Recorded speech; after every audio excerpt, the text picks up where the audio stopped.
They say a man reveals his true nature not when he's winning, but when the entire world turns its back on him. Tonight, you're about to witness what happens when England's most feared nobleman faces something far more dangerous than war or betrayal, the moment his frozen heart begins to crack. Stay with me until the end, because what starts as a summer festival will ignite a scandal that nearly destroys a dynasty. The Duke of Devon didn't believe in beauty. He believed in leverage, in contracts signed with blood-cold precision, and the mathematical certainty of power exchanged for obedience. Alaric Blackthorne had built his reputation on a single immutable truth: sentiment was weakness, and weakness was death. At 32, he'd already crushed 3 rival estates, foreclosed on 12 merchant families, and earned a nickname whispered from London to the Scottish border: the Ice Duke. Not because he lacked passion, but because he'd murdered it so thoroughly that even his own reflection seemed carved from marble. The Royal Summer Festival sprawled across Devon's southern grounds like a gilded infection. Silk pavilions caught the dying light. Merchants hawked spiced wine to nobles who pretended not to notice the stench of commoners pressing too close. Alaric stood apart from it all, watching the chaos with the detached interest of a man observing livestock. His younger brother Edward worked the crowd nearby, laughing too loud, touching elbows, playing the charming Blackthorne heir in waiting. Their mother had always preferred Edward's warmth. Their father had beaten it out of Alaric before he turned 12. A hand touched Alaric's sleeve. He turned to find Lady Catherine Ashford, her smile sharp as a blade beneath powder and rouge. "I heard you declined the Pemberton girl," she said. "Her father's quite insulted." "Good." Alaric didn't move his arm. "Let him be insulted in writing. I prefer my grievances documented." Catherine's laugh was practiced, musical, empty. "You're impossible to please, Duke. What exactly are you waiting for?" "Nothing. I'm not waiting. I'm simply uninterested in mediocrity dressed as matrimony." He walked away before she could respond, cutting through clusters of aristocrats who parted like water around stone. They smiled at him with their mouths and hated him with their eyes. He preferred it that way. Clarity in all transactions. No confusion about where anyone stood. The evening bell rang across the festival grounds, calling the crowd toward the central pavilion. Some traveling entertainment, Edward had mentioned earlier. A singer or poet, one of those wandering performers the crown occasionally patronized to seem magnanimous. Alaric had no intention of attending, but the crowd's movement created a current he found easier to follow than fight. The pavilion glowed beneath hundreds of paper lanterns strung between posts like captured stars. Chairs arranged in crescents faced a modest stage draped in midnight blue cloth. Alaric remained standing at the back, arms crossed, already calculating how long courtesy demanded he stay before leaving. Then she walked onto the stage, and every calculation in his head went silent. She wore crimson silk that moved like blood in water, the fabric cut to suggest rather than reveal. Dark hair fell loose past her shoulders, unfashionable and unapologetic. But it was her face that stopped him, not because she was beautiful, though she was, but because she looked at the crowd of nobles and courtiers like they were the entertainment, and she was merely indulging them. No deference, no performance of gratitude. Just a woman who knew exactly what she was worth and didn't particularly care if they agreed. She didn't introduce herself. She simply began to sing. Alaric didn't recognize the language at first. French, he realized, though her accent carried something else beneath it, something older and darker. The melody twisted through the pavilion like smoke, low and mournful, and utterly devoid of the simpering brightness that usually passed for festival entertainment. She sang about loss, about revenge dressed as love, about the lies people told themselves in the dark. Around him, nobles shifted uncomfortably. This wasn't what they'd come to hear. They wanted celebration, distraction, the comfortable numbness of predictable beauty. She was giving them something raw and unfinished, like a wound before it scars. Alaric couldn't look away. Her eyes swept the crowd as she sang, landing briefly on faces before moving on. When they found his, something flickered across her expression. Recognition, maybe, or challenge. She held his gaze for 3 heartbeats longer than propriety allowed, then released him and continued her song as if he'd been nothing more than another face in the dark. The song ended.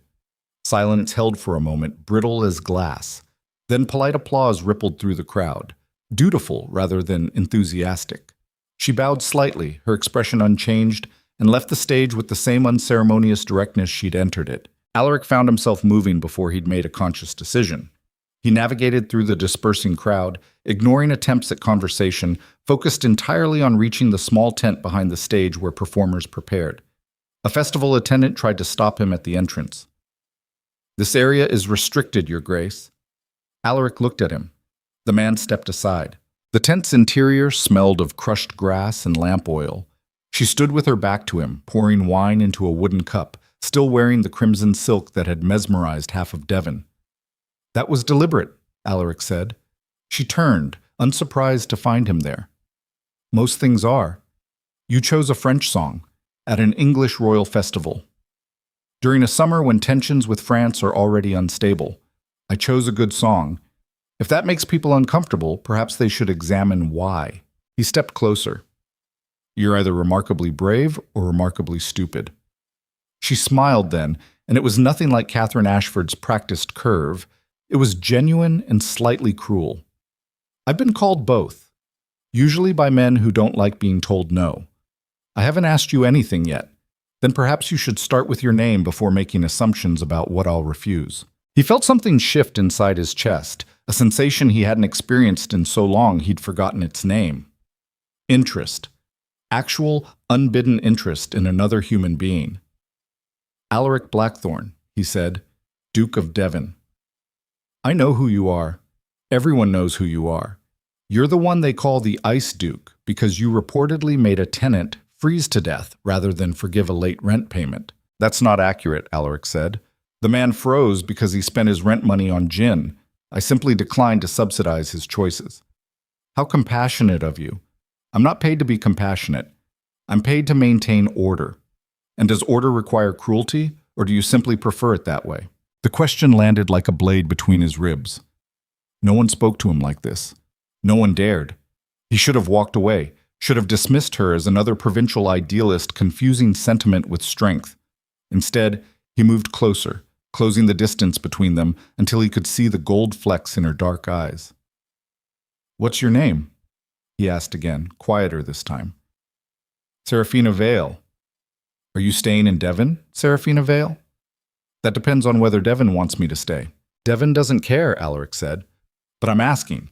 She studied him with that same unsettling directness, as if she could see past the title and reputation into whatever remained underneath. When she spoke, her voice carried a warning he didn't fully understand. "Men like you don't ask, Duke. You demand. You acquire. You destroy what you can't control. So before you decide what you want from me, maybe figure out what you're willing to lose for it." She set down her wine and walked past him, leaving the scent of something sharp and herbal in her wake. Alaric stood alone in the tent, aware that something fundamental had just shifted. For the first time in 15 years, he wanted something he couldn't simply take, and he had absolutely no idea what to do with that realization. The next morning arrived gray and hostile, rain turning Devon's cobblestones into mirrors of mud and sky. Alaric sat in his study reviewing foreclosure documents, his mind supposed to be calculating profit margins, but instead replaying the conversation in the tent. He'd sent 3 messengers that morning to discover where Serafina was lodging. All 3 returned with the same information: a modest inn near the harbor, the kind of establishment that rented rooms by the week to travelers who couldn't afford anything better. Edward appeared in the doorway without knocking, his usual presumption. "You're the subject of delicious gossip this morning," Edward said, dropping into a chair uninvited. "Apparently you were seen interrogating the French singer last night."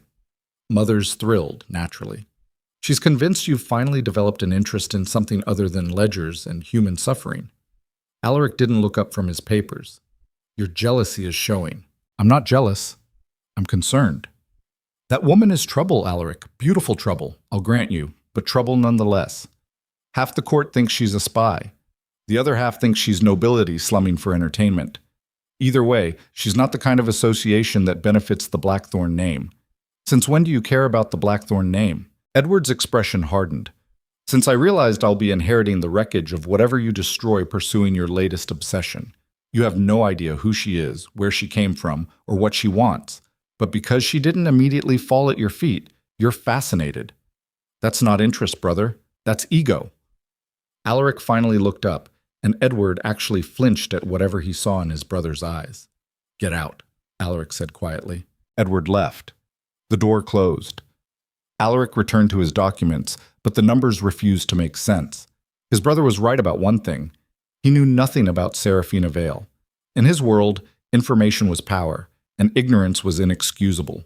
He needed to understand who she was and what she wanted. Not because he cared, he told himself, but because anything that disrupted his focus was a threat that needed to be cataloged and controlled. He found her 3 hours later at the harbor, standing at the edge of the dock watching ships unload cargo from France. Rain had soaked through her simple gray dress, but she didn't seem to notice or care. When she saw him approaching, something like resignation crossed her face. "You're persistent," she said. "I'm thorough. There's a difference." "Is there?"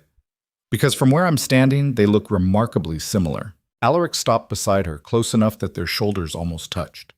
"Why France? Why now? Why Devon? You're asking the wrong questions, Duke. Then tell me the right ones."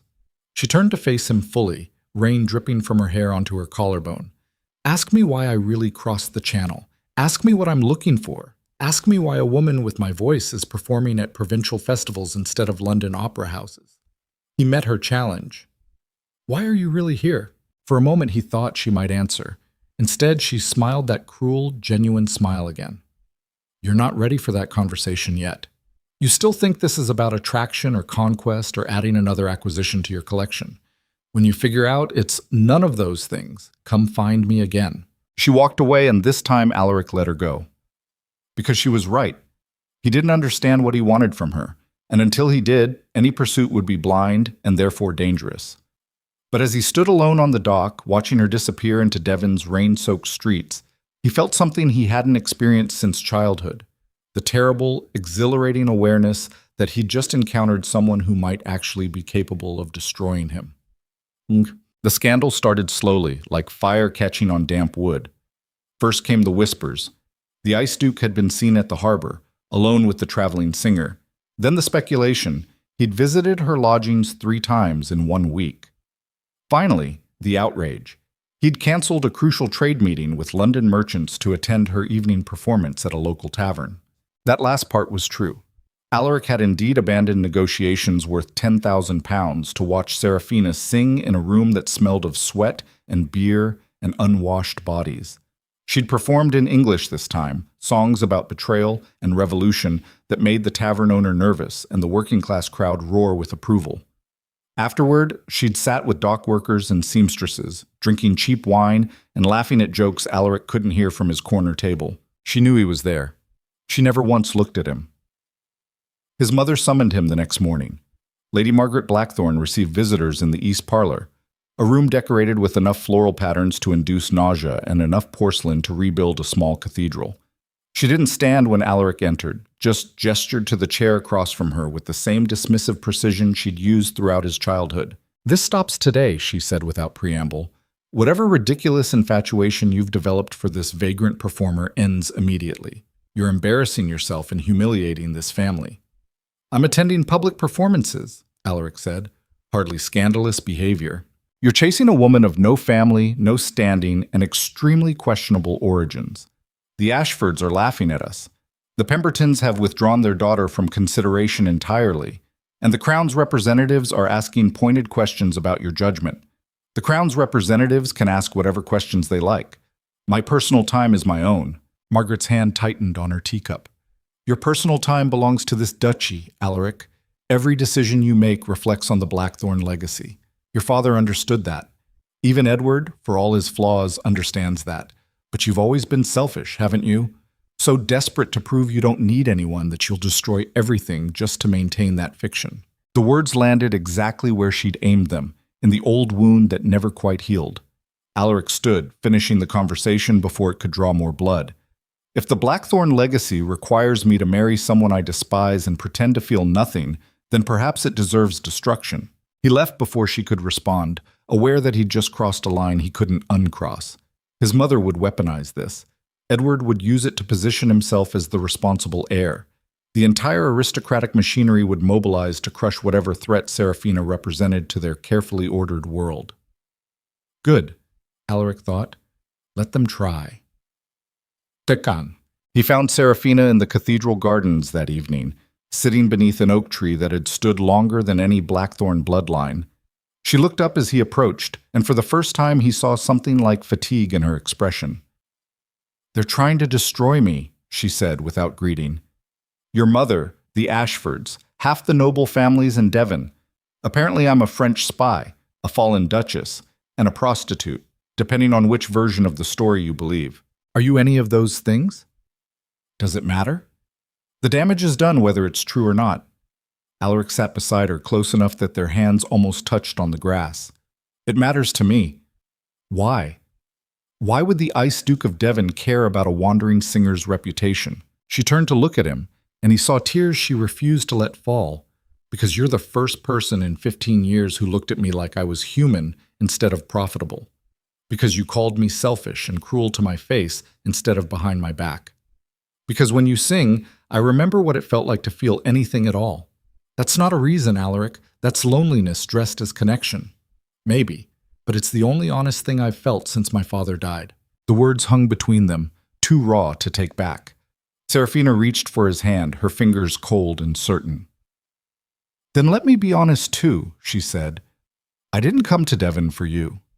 I came looking for someone. Someone who destroyed my family, who had my father executed for crimes he didn't commit, who built his fortune on my family's corpse. I came for revenge, Duke, and the closer I get to you, the more complicated that becomes." Alaric felt understanding arrive like winter. Sudden, brutal, inevitable. "Who are you looking for?" Before she could answer, voices erupted from the cathedral entrance. Edward's voice, loud and urgent, calling Alaric's name. Serafina pulled her hand away, stood, smoothed her dress with shaking fingers. "You should go," she said, "before they find us together and add fuel to flames that are already burning out of control." "Tell me who," Alaric said, standing to face her. "Give me a name." She met his eyes one last time, and he saw the terrible truth before she spoke it. "Your father," she whispered. "I came to Devon looking for the man who killed mine, and instead I found his son." Then she was gone, disappearing into the cathedral's shadows, while Edward's shouts grew closer.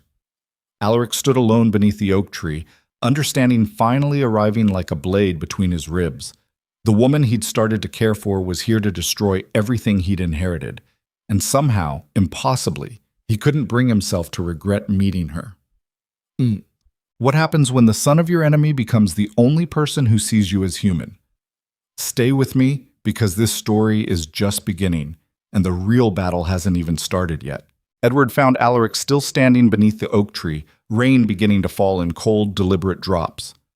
His brother's face carried that particular blend of concern and calculation that meant trouble was already spreading through Devon like infection. "There you are," Edward said, slightly breathless. "Mother's having the servant search the entire estate. Apparently Lady Pemberton's been spreading stories about you and that singer.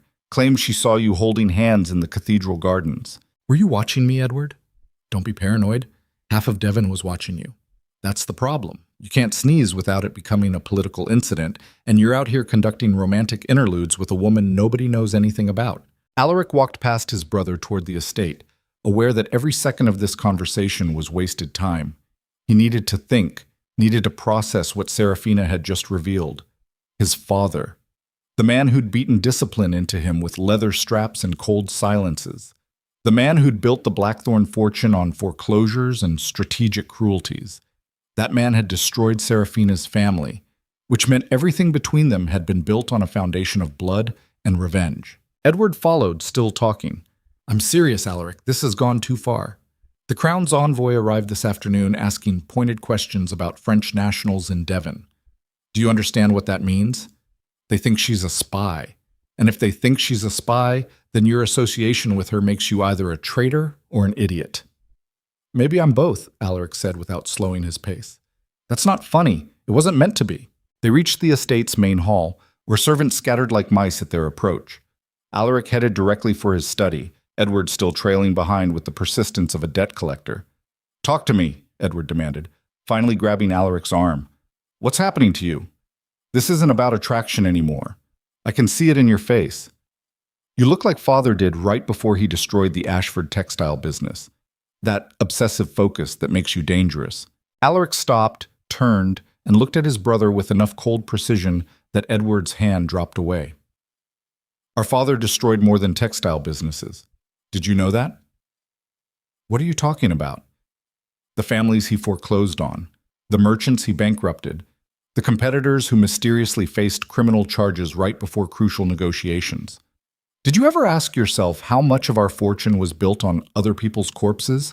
Edward's expression shifted from concern to something harder. We're nobility, Alaric. That's what nobility does. We maintain order. We preserve power. Father understood that better than anyone. Father was a monster, Alaric said quietly, and I'm his perfect heir. He walked into his study and closed the door before Edward could respond. Inside, surrounded by ledgers and legal documents that detailed every foreclosure and acquisition that had built the Blackthorn Empire, Alaric felt the architecture of his entire identity beginning to collapse. Everything he'd believed about strength, about order, about the necessary cruelty of maintaining power, had been predicated on one assumption, that his father had been right. That sentiment was weakness, that caring was surrender. But if his father had been wrong, if all that calculated brutality had simply been cruelty dressed as strategy, then what did that make Alaric? What did that make every decision he'd made in his father's image? He sat at his desk and pulled out the private ledgers, the ones that documented the Blackthorn family's less official transactions. There had to be something here, some record of what had happened to Serafina's family. His father had been meticulous about documentation, even for his most ruthless dealings, especially for those. 3 hours later, Alaric found it, a notation from 18 years ago. A French merchant family named Beaumont, based in Calais, who'd allegedly been selling military intelligence to England's enemies. The evidence had been thin, the trial rushed, the execution public and brutal. The head of the family, a man named Philippe Beaumont, had been hanged for treason. His wife had died shortly after. Their young daughter had vanished into poverty, her whereabouts unknown. Underneath the official account, in his father's precise handwriting, was a different story. The Beaumonts had discovered that the Duke of Devon was selling English military secrets to France for personal profit. Philippe Beaumont had threatened to expose him. So Alaric's father had fabricated treason charges, bribed officials, and orchestrated the execution of an innocent man to protect his own conspiracy. Then he'd used the Beaumont estate seizure to fund Edward's education and Alaric's first business venture. The revelation sat in Alaric's chest like a blade he couldn't remove. Every success he'd built, every acquisition he'd made, every moment of pride he'd felt in carrying on the Blackthorn legacy had been funded by his father's murder of an innocent man. And the daughter of that murdered man had just walked into Devon seeking the revenge she'd earned with every breath she'd taken for 18 years. He should have felt anger, should have felt betrayed by Serafina's deception. Instead, he felt something close to relief, because for the first time in his life, someone was treating him like he deserved to be destroyed instead of obeyed, and that honesty was worth more than any loyalty he'd ever purchased.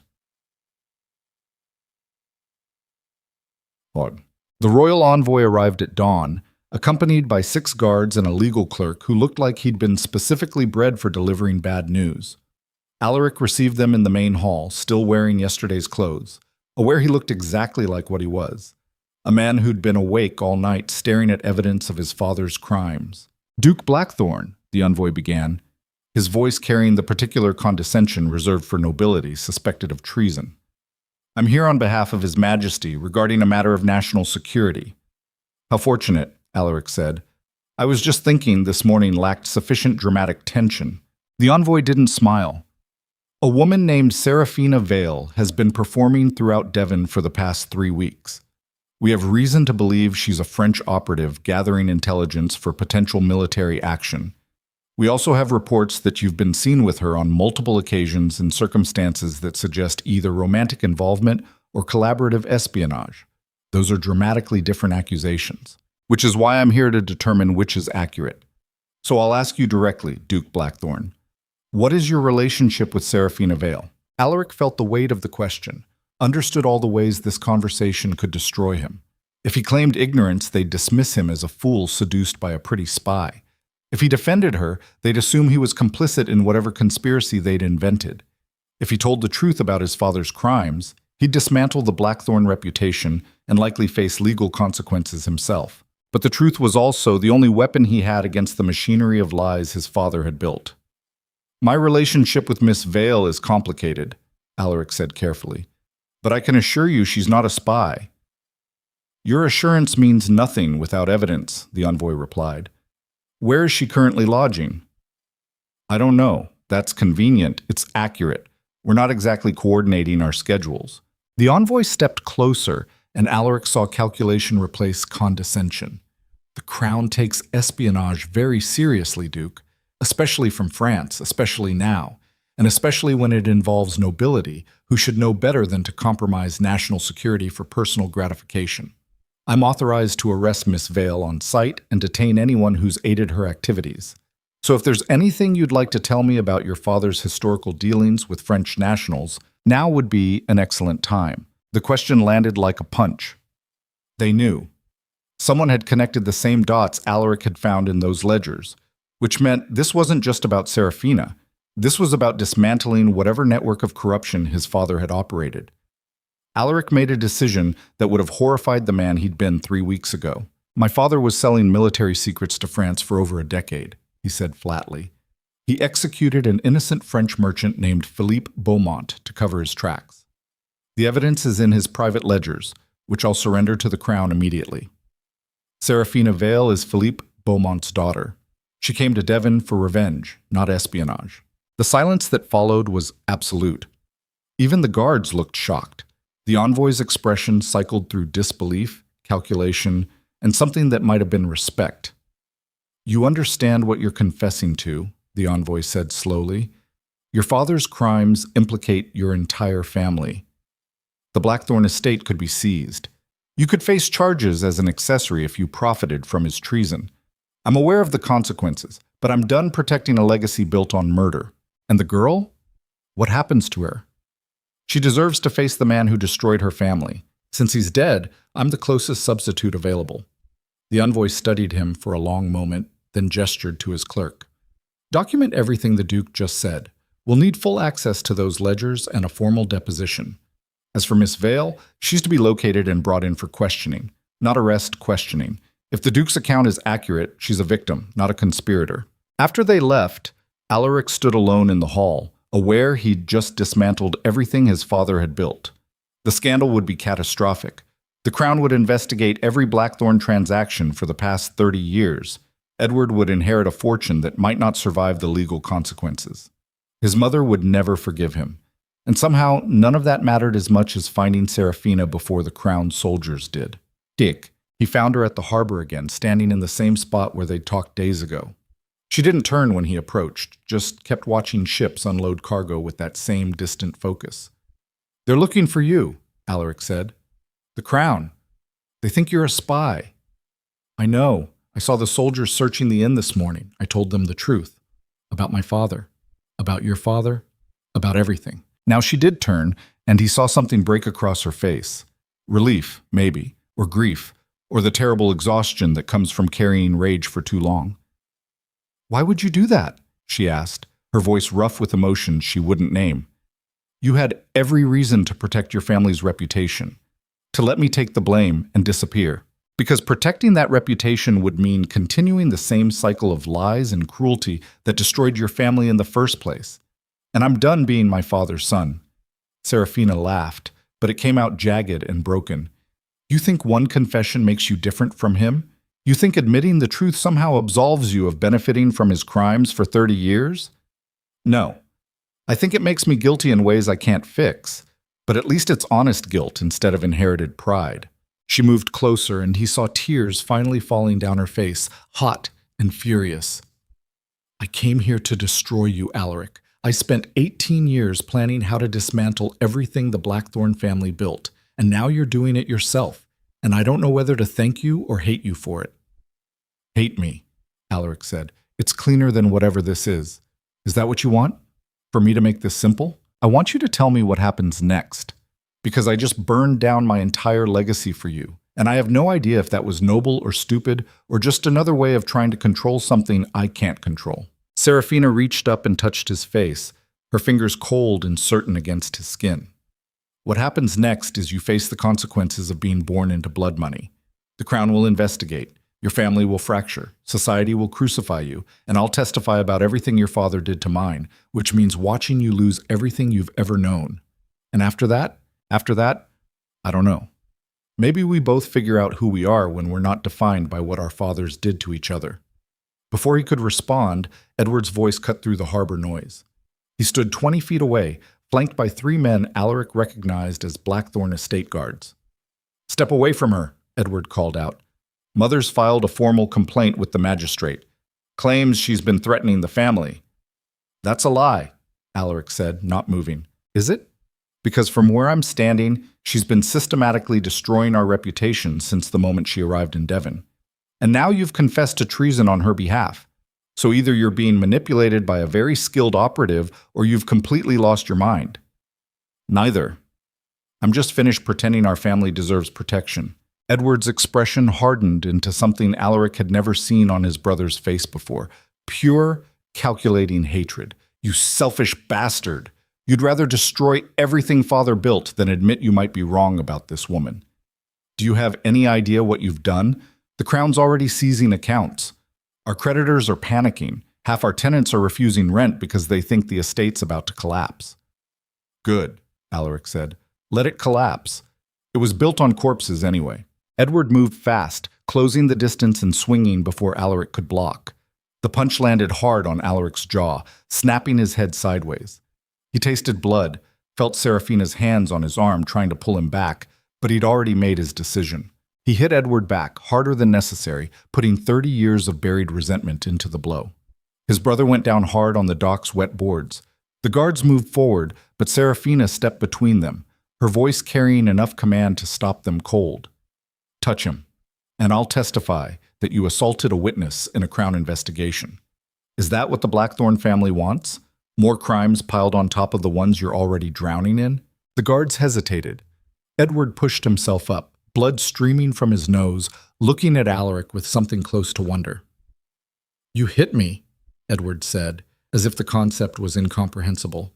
"You actually hit me. You earned it 15 years ago. I was just slow to deliver."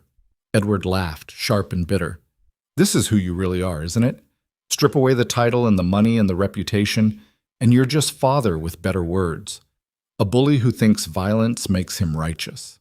The accusation hit harder than the punch had, because Edward wasn't wrong.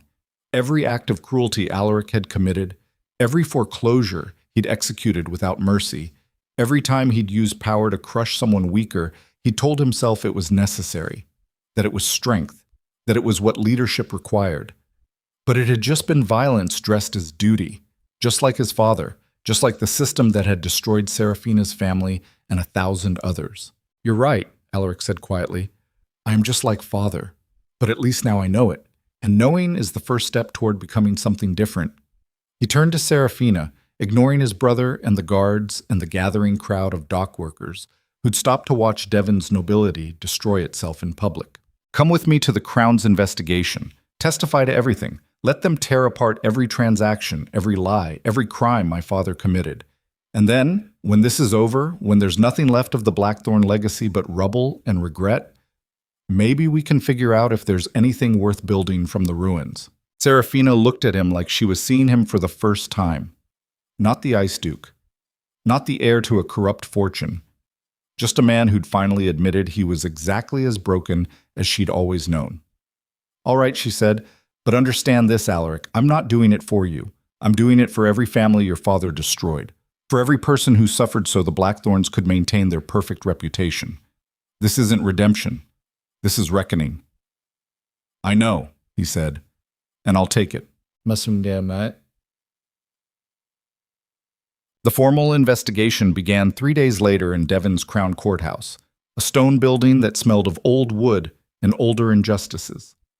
Alaric surrendered every ledger, every document, every piece of evidence that detailed his father's crimes. Serafina testified for 6 hours straight, her voice never wavering as she described her father's execution, her mother's death from grief, the years she'd spent in poverty planning revenge. The courtroom packed with nobility who'd come to watch the Blackthorn Empire collapse. Lady Catherine Ashford sat in the front row, her face a mask of vindicated satisfaction. The Pembertons whispered behind gloved hands.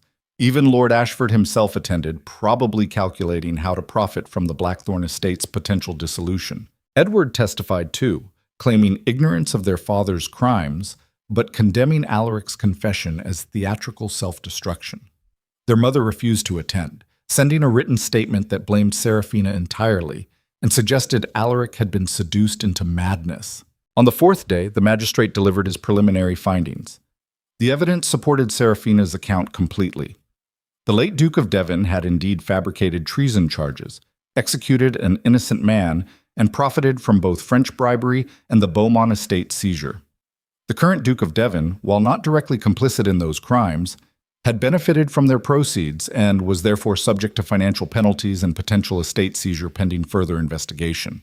As for Serafina Vale, she was formally cleared of all espionage suspicions and granted the right to pursue civil damages against the Blackthorn estate for wrongful death and property theft. The courtroom erupted. Nobility who'd spent weeks condemning Serafina as a spy now faced the reality that she'd been the victim all along. The same people who'd praised Alaric's father as a pillar of Devon society now had to reconcile that image with documented evidence of treason and murder. Alaric sat through it all with the numb acceptance of a man watching his execution. Everything he'd inherited was being dismantled in real time. The fortune, the reputation, the legacy his father had built with blood and lies was dissolving like salt in water. And the strangest part was how little he cared. Outside the courthouse, crowds had gathered. Some cheered Serafina's vindication. Others shouted accusations at Alaric, calling him traitor, fool, the duke who'd destroyed Devon's oldest family. Someone threw a rock that shattered against the courthouse steps. Guards formed a protective line, but the hostility was palpable, suffocating. Serafina found him on the courthouse balcony, away from the crowds, watching Devon's streets fill with people whose lives his family had affected for generations. "How does it feel?" she asked. "To watch everything burn?" "Honest," Alaric said. "For the first time in my life, I feel honest. Is that enough?" "I don't know. Ask me when the ashes settle." She stood beside him, close enough that their shoulders touched. Below them, the crowd's anger grew louder. Someone started chanting for the Blackthorn estate to be seized and redistributed. Others joined in, the sound building like thunder. "They want blood," Serafina observed. "My father's blood wasn't enough. Now they want yours. Let them have it. I'm done fighting to preserve something rotten." "That's not bravery, Alaric. That's surrender." "Maybe. Or maybe it's the first smart decision I've made in 30 years. Before she could respond, Edward appeared in the doorway, his face pale and furious. "You need to see this," he said, holding up a document that shook in his hands. "The Crown just froze all Blackthorn accounts pending the final investigation. We can't access any funds, can't pay staff, can't maintain the estate, can't hire legal defense. They're essentially forcing us into bankruptcy before the trial's even concluded. That's standard procedure for estates implicated in treason," Alaric said calmly. "This isn't procedure," Edward spat. "This is execution. They're destroying us as an example, and you helped them do it. You handed them every piece of evidence they needed and confessed to crimes you didn't even commit. I committed them by inheriting their profits. That makes me complicit whether I pulled the trigger or not." Edward moved closer, his voice dropping to something dangerous. "You think you're being noble, heroic, the Duke who sacrificed everything for truth and justice. But you're not. You're just weak. Too weak to carry the burden of leadership, too weak to make the hard choices father made, too weak to do what's necessary to protect this family." "And what's necessary, Edward? More lies? More murders? How many families should we destroy to maintain the Blackthorn reputation?" "As many as it takes," Edward's voice cracked. "That's what power is, Alaric. That's what father understood that you never could. Sometimes you have to be the monster, or someone else will eat you alive." "Then let them eat me," Alaric said. "I'm done being the monster." Edward's expression shifted from fury to something colder, more calculated. "Fine. You want to be the martyr? Play the role all the way. But understand this. When you fall, you're taking the rest of us with you. Mother, me, every tenant and servant who depends on the Blackthorn estate for survival. Your precious honesty is going to cost hundreds of people their livelihoods. Still feel heroic?" The words hit like a punch to already broken ribs. Because Edward was right. The estate employed over 300 people directly and supported dozens of businesses indirectly. If the crown seized everything, all those people would suffer for crimes they hadn't committed, for sins Alaric's father had committed and Alaric had exposed. Serafina touched his arm, her voice quiet. He's not wrong, you know. Revenge always has collateral damage. I learned that the hard way. Alaric looked at the crowd below, at Edward's furious face, at Serafina's weary acceptance. He'd destroyed his family's legacy to expose the truth, but the truth wasn't going to feed the families who depended on Blackthorn wages. It wasn't going to protect the servants who dedicated their lives to the estate. It was just going to create new victims in the name of old justice. For the first time since he'd started this confession, Alaric felt doubt crack through his certainty. Maybe Edward was right. Maybe he'd been too weak to carry the burden of necessary cruelty. Maybe his father had understood something about power that Alaric was too sentimental to accept. Or maybe power built on lies and corpses was never worth protecting in the first place. He didn't know anymore. And that uncertainty felt like drowning. The doubt didn't last long. It couldn't. Because 3 hours after Edward's accusation, the real knife slid between Alaric's ribs, and it came from exactly where he should have expected, but never saw coming. A messenger arrived at the courthouse with a sealed document bearing the royal crest. The magistrate opened it in front of the assembled court, read it twice as if confirming what he was seeing, then looked at Alaric with something that might have been pity. It appears we have new evidence, the magistrate announced. Evidence that significantly complicates Miss Vale's testimony. Serafina stood from the witness gallery, her face suddenly pale. What evidence? The magistrate gestured to the guards, who opened the courtroom doors. A woman entered, older, wrapped in expensive French silks that marked her as nobility. She moved with the practiced grace of someone who'd spent a lifetime navigating royal courts. When she reached the center of the room, she pulled back her hood, and Alaric heard Serafina make a sound like something breaking. "Maman," Serafina whispered. The woman who was supposed to have died 18 years ago smiled at her daughter with cold precision. "Hello, my darling. I believe we have some matters to clarify."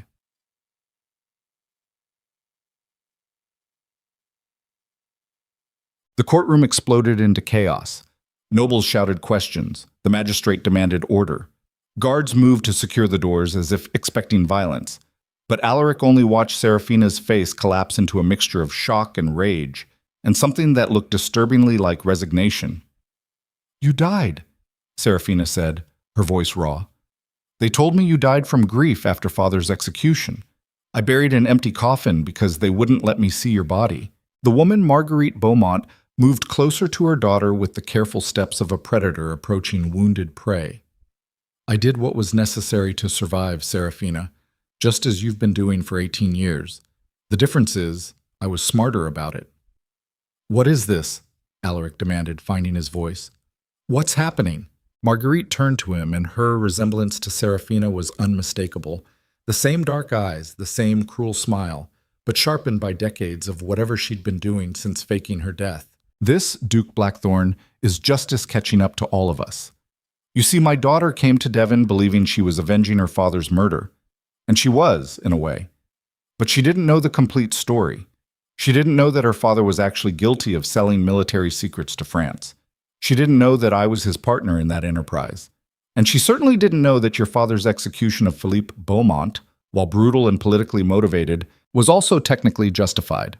"That's a lie," Serafina said, but her voice carried uncertainty now. Marguerite pulled documents from her cloak and handed them to the magistrate. "These are authenticated records from French intelligence archives. They detail every transaction Philippe Beaumont made with French agents over a 5-year period. Yes, the late Duke of Devon was also selling secrets. Yes, he executed my husband to eliminate a competitor and cover his own crimes. But Philippe was no innocent merchant.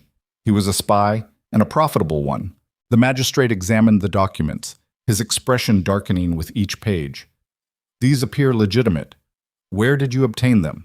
"From the same French officials who've been paying me for the past 18 years to continue the work my husband started. You see, magistrate, I didn't die of grief. I went underground, rebuilt our network, and used the Beaumont name to extract intelligence from English nobility who thought they were dealing with a tragic widow seeking justice. Your own crown officials have been my clients on several occasions." The revelation hit the courtroom like a grenade. This wasn't just about the Blackthorn family anymore. This was about a conspiracy that implicated current government officials, active espionage networks, and systematic corruption that went far beyond one duke's crimes. Edward stood from his seat, his face a mixture of vindication and calculation.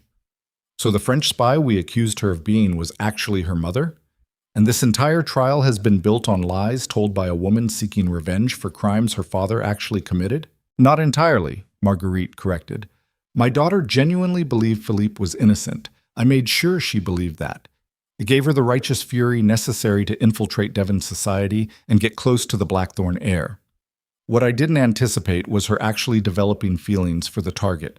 Alaric looked at Serafina, whose face had gone from pale to ashen. The target. He'd been the target all along. Not for love, not even for honest revenge, but for a conspiracy he still didn't fully understand. Why? Alaric asked Marguerite directly. Why orchestrate all of this? Because your father destroyed my life, Marguerite said simply. Not by executing Philippe, but by exposing our operation and forcing me into hiding for 18 years. I wanted to destroy his legacy the same way he destroyed mine.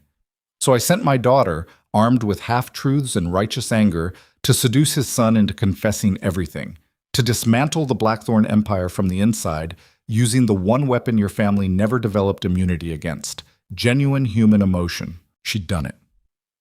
Alaric understood that now. Marguerite had weaponized her own daughter's grief to manipulate him into destroying himself. And it had worked perfectly.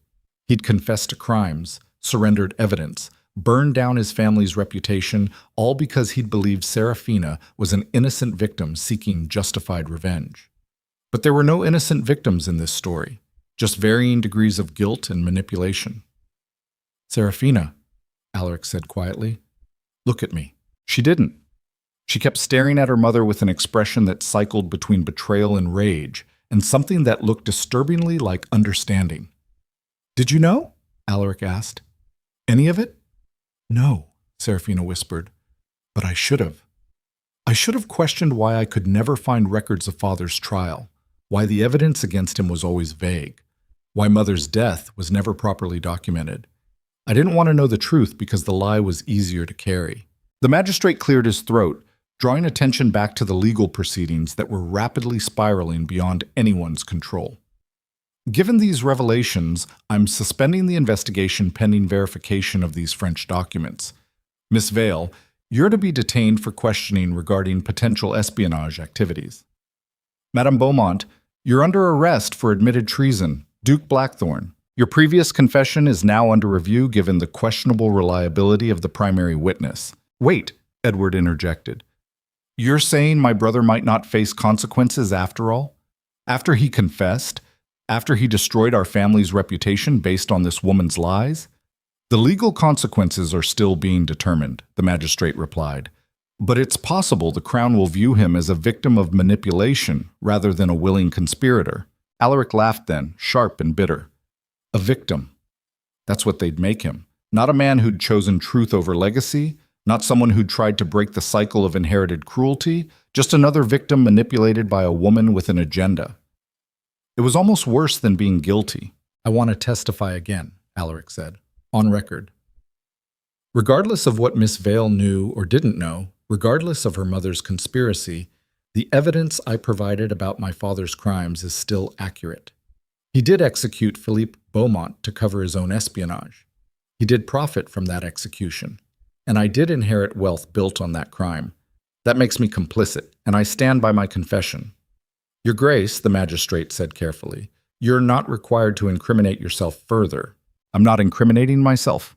I'm refusing to let my father's crimes be buried again, just because the woman who exposed them had her own agenda. The truth doesn't change based on the motivations of the person speaking it.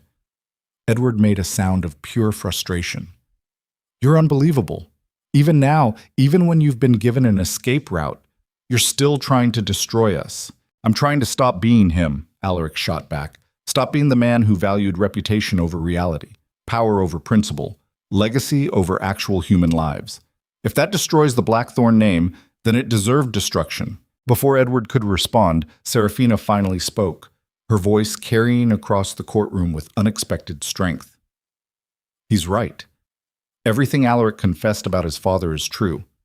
I know because I spent 18 years gathering evidence to support what I thought was a false accusation, but the evidence supported the truth instead. The late Duke of Devon was a traitor, a murderer, and a monster.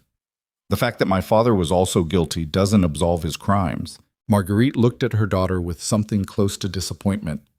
Serafina, darling, you're supposed to be helping me destroy him, not defending his moral awakening. I'm not defending him, Serafina said. I'm defending the truth. Something you taught me to value before you decided lies were more profitable. The magistrate signaled to the guards. This court is adjourned pending further investigation. All parties are to remain in Devon under house arrest until we can sort through this mess. Duke Blackthorn, you'll return to your estate under watch. Miss Vale, you'll be confined to secure quarters. Madame Beaumont, you're going to a cell. As guards moved to escort Marguerite away, she paused beside Alaric, her voice low enough that only he could hear. You think you're different from your father because you chose truth?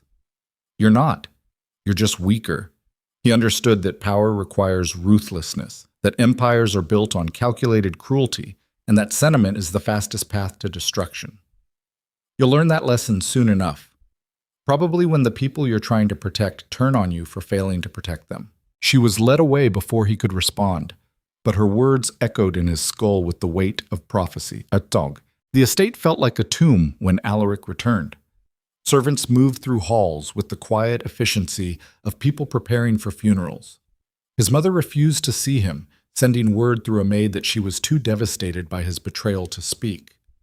Edward had gone directly to the family solicitors, presumably to find legal strategies for salvaging what remained of the Blackthorn fortune. Alaric sat in his study, surrounded by the ledgers he'd surrendered as evidence, now returned pending the investigation's next phase. Everything he'd believed about his father, about Serafina, about the nature of justice and revenge, had been revealed as incomplete at best and deliberately manipulated at worst. But the fundamental truth remained unchanged. His father had committed murder to protect criminal enterprise, and Alaric had profited from that murder for 30 years. Whether Serafina had known the complete truth or been manipulated by her mother didn't change that reality. A knock on the door interrupted his thoughts. He expected a servant, or maybe Edward, come to continue their argument. Instead, Lord William Ashford entered, uninvited and unwelcome, his expression carrying the smug satisfaction of a man who'd just won a bet he'd placed years ago. Duke Blackthorn, Lord Ashford said, settling into a chair without being offered one. I thought we should talk. We have nothing to discuss. Oh, I think we do. You see, while you've been busy destroying your family's reputation through spectacularly misguided honesty, some of us have been working behind the scenes to ensure Devon's stability doesn't collapse entirely. Alaric looked up from his ledgers, sensing danger in the older man's tone. What did you do? What was necessary?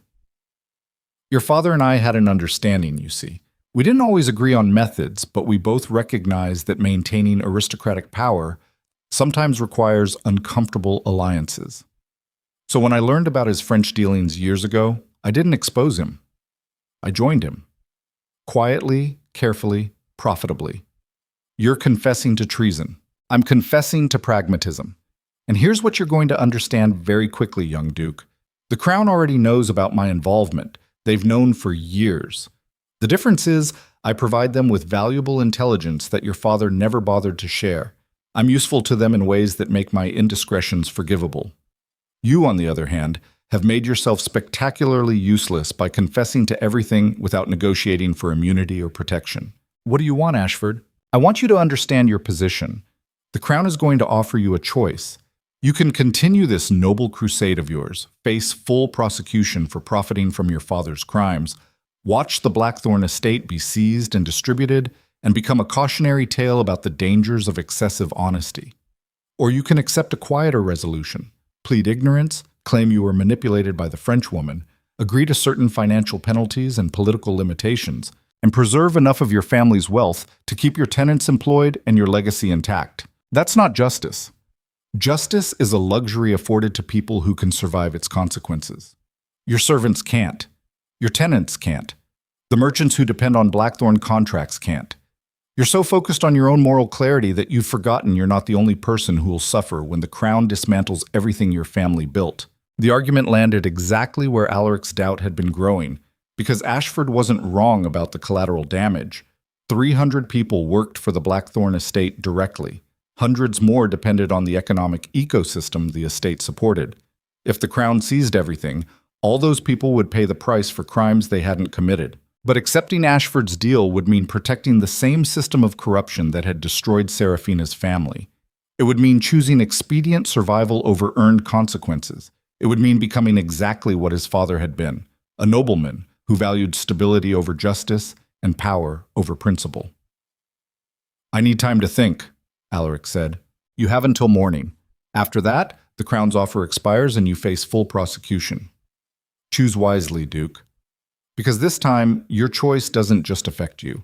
It affects everyone who depends on the Blackthorn name for survival." Ashford left. Alaric sat alone with the impossible weight of deciding between personal integrity and collective responsibility. Every path forward required betraying something fundamental. If he accepted the deal, he betrayed the truth he'd fought to expose. If he refused, he betrayed the people who depended on him for livelihoods they'd earned through no fault of their own. This was the real lesson his father had understood, and Alaric had been too idealistic to accept. Power wasn't about being right or wrong. It was about being willing to carry the weight of impossible choices and live with the consequences of whatever damage you chose to inflict. He found Serafina in her guarded quarters at midnight, bribing the watchman with money he probably shouldn't have been spending given the estate's frozen accounts. She sat by the window looking out at Devon's night sky, still wearing the same dress from the courtroom, her hair loose and uncombed. "You shouldn't be here," she said without turning around. "Probably not, but I needed to know something." "What? Did you mean any of it? The conversations, the moments by the harbor, the night you told me about your father? Was any of that real, or was it all part of your mother's plan?" Serafina finally looked at him, and he saw exhaustion carved into every line of her face. "Does it matter, real or fake? It led to the same result. You confessed. Your empire's collapsing, and I'm probably going to hang for espionage I didn't actually commit, but can't prove I was innocent of. It matters to me. Why? Why does my motivation matter when the outcome is identical? Because I need to know if I destroyed my legacy for truth or for a woman who was never really there." Serafina stood and crossed the room until they were close enough to touch. "You want honesty? Fine. I came here to destroy you. That part was real. I spent 18 years preparing to dismantle everything you represented, but then you turned out to be nothing like I expected. You weren't the monster I'd built up in my mind. You were just a man trying to escape his father's shadow the same way I was trying to escape mine." "That doesn't answer my question. I don't have a simple answer. Did I manipulate you? Yes. Did I develop actual feelings in the process? Also yes. Can both things be true simultaneously? Apparently. Human beings are complicated, Alaric. We contain multitudes of contradictions. I can want to destroy you and care about you at the same time. They're not mutually exclusive." Alaric felt something crack in his chest, some last defense finally giving way. "That's the most honest thing anyone's said to me in weeks." "Congratulations. What are you going to do with that honesty?" He told her about Ashford's visit, about the choice he'd been given. Accept the deal and preserve the estate, or refuse and watch hundreds of innocent people suffer for his principles. Serafina listened without interrupting, then laughed softly when he finished. "You're asking me for advice? The woman who just admitted to manipulating you as part of her mother's conspiracy? I'm asking because you're the only person in Devon who understands what it's like to watch your entire world collapse and have to decide who you become in the aftermath." She moved to the window, her silhouette outlined against the moonlight. "My father made a choice 18 years ago.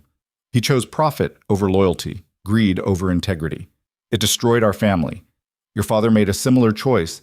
He chose power over principle, reputation over truth. It built an empire on corpses. Now you're being offered the same choice. Accept corruption to preserve stability, or demand justice and watch everything burn. Which would you choose?" "I already chose, Alaric. I chose revenge over truth, manipulation over honesty. Look where it got me. So maybe the real question isn't which choice is right, but which consequences you're actually willing to live with." A knock interrupted them. The guard entered, apologetic but firm. Your Grace, you need to leave. The magistrate's orders are clear about unauthorized visits. Alaric looked at Serafina one last time, searching for something he couldn't name. She met his gaze with that same cruel, genuine smile he'd first seen at the festival. Whatever you decide, she said, make sure it's actually your choice, not your father's legacy, not your brother's pressure, not even your guilt over what happened to my family. Just yours. He left without responding, aware that she'd given him the only advice that mattered. Own your choices completely, even when every option leads to damage. Batakis. Dawn arrived gray and cold. Alaric stood in the estate's main hall where generations of Blackthorn dukes had made decisions that shaped Devon's history. His father had stood here, his grandfather, men who'd built power through calculated ruthlessness and called it leadership. Edward found him there, holding documents that probably detailed the deal Ashford had arranged. The Crown's representative is waiting, Edward said. You need to make a decision. I already have. And I'm refusing the deal. Edward's face went from hopeful to furious in seconds. You're insane. You're going to let them seize everything, destroy 300 jobs, bankrupt our family, all because you're too proud to accept a reasonable compromise? It's not about pride. It's about refusing to perpetuate the same cycle that destroyed Serafina's family and a dozen others. If preserving the Blackthorn estate requires protecting the system that made it corrupt in the first place, then it doesn't deserve preservation. And the servants? The tenants? The merchants who'll lose their contracts? What about them? They'll suffer, and I'll carry that guilt for the rest of my life. But accepting Ashford's deal would just create new victims down the line. Someone else's family destroyed to maintain our stability. Someone else's father executed to protect noble secrets. I'm done being part of that machinery.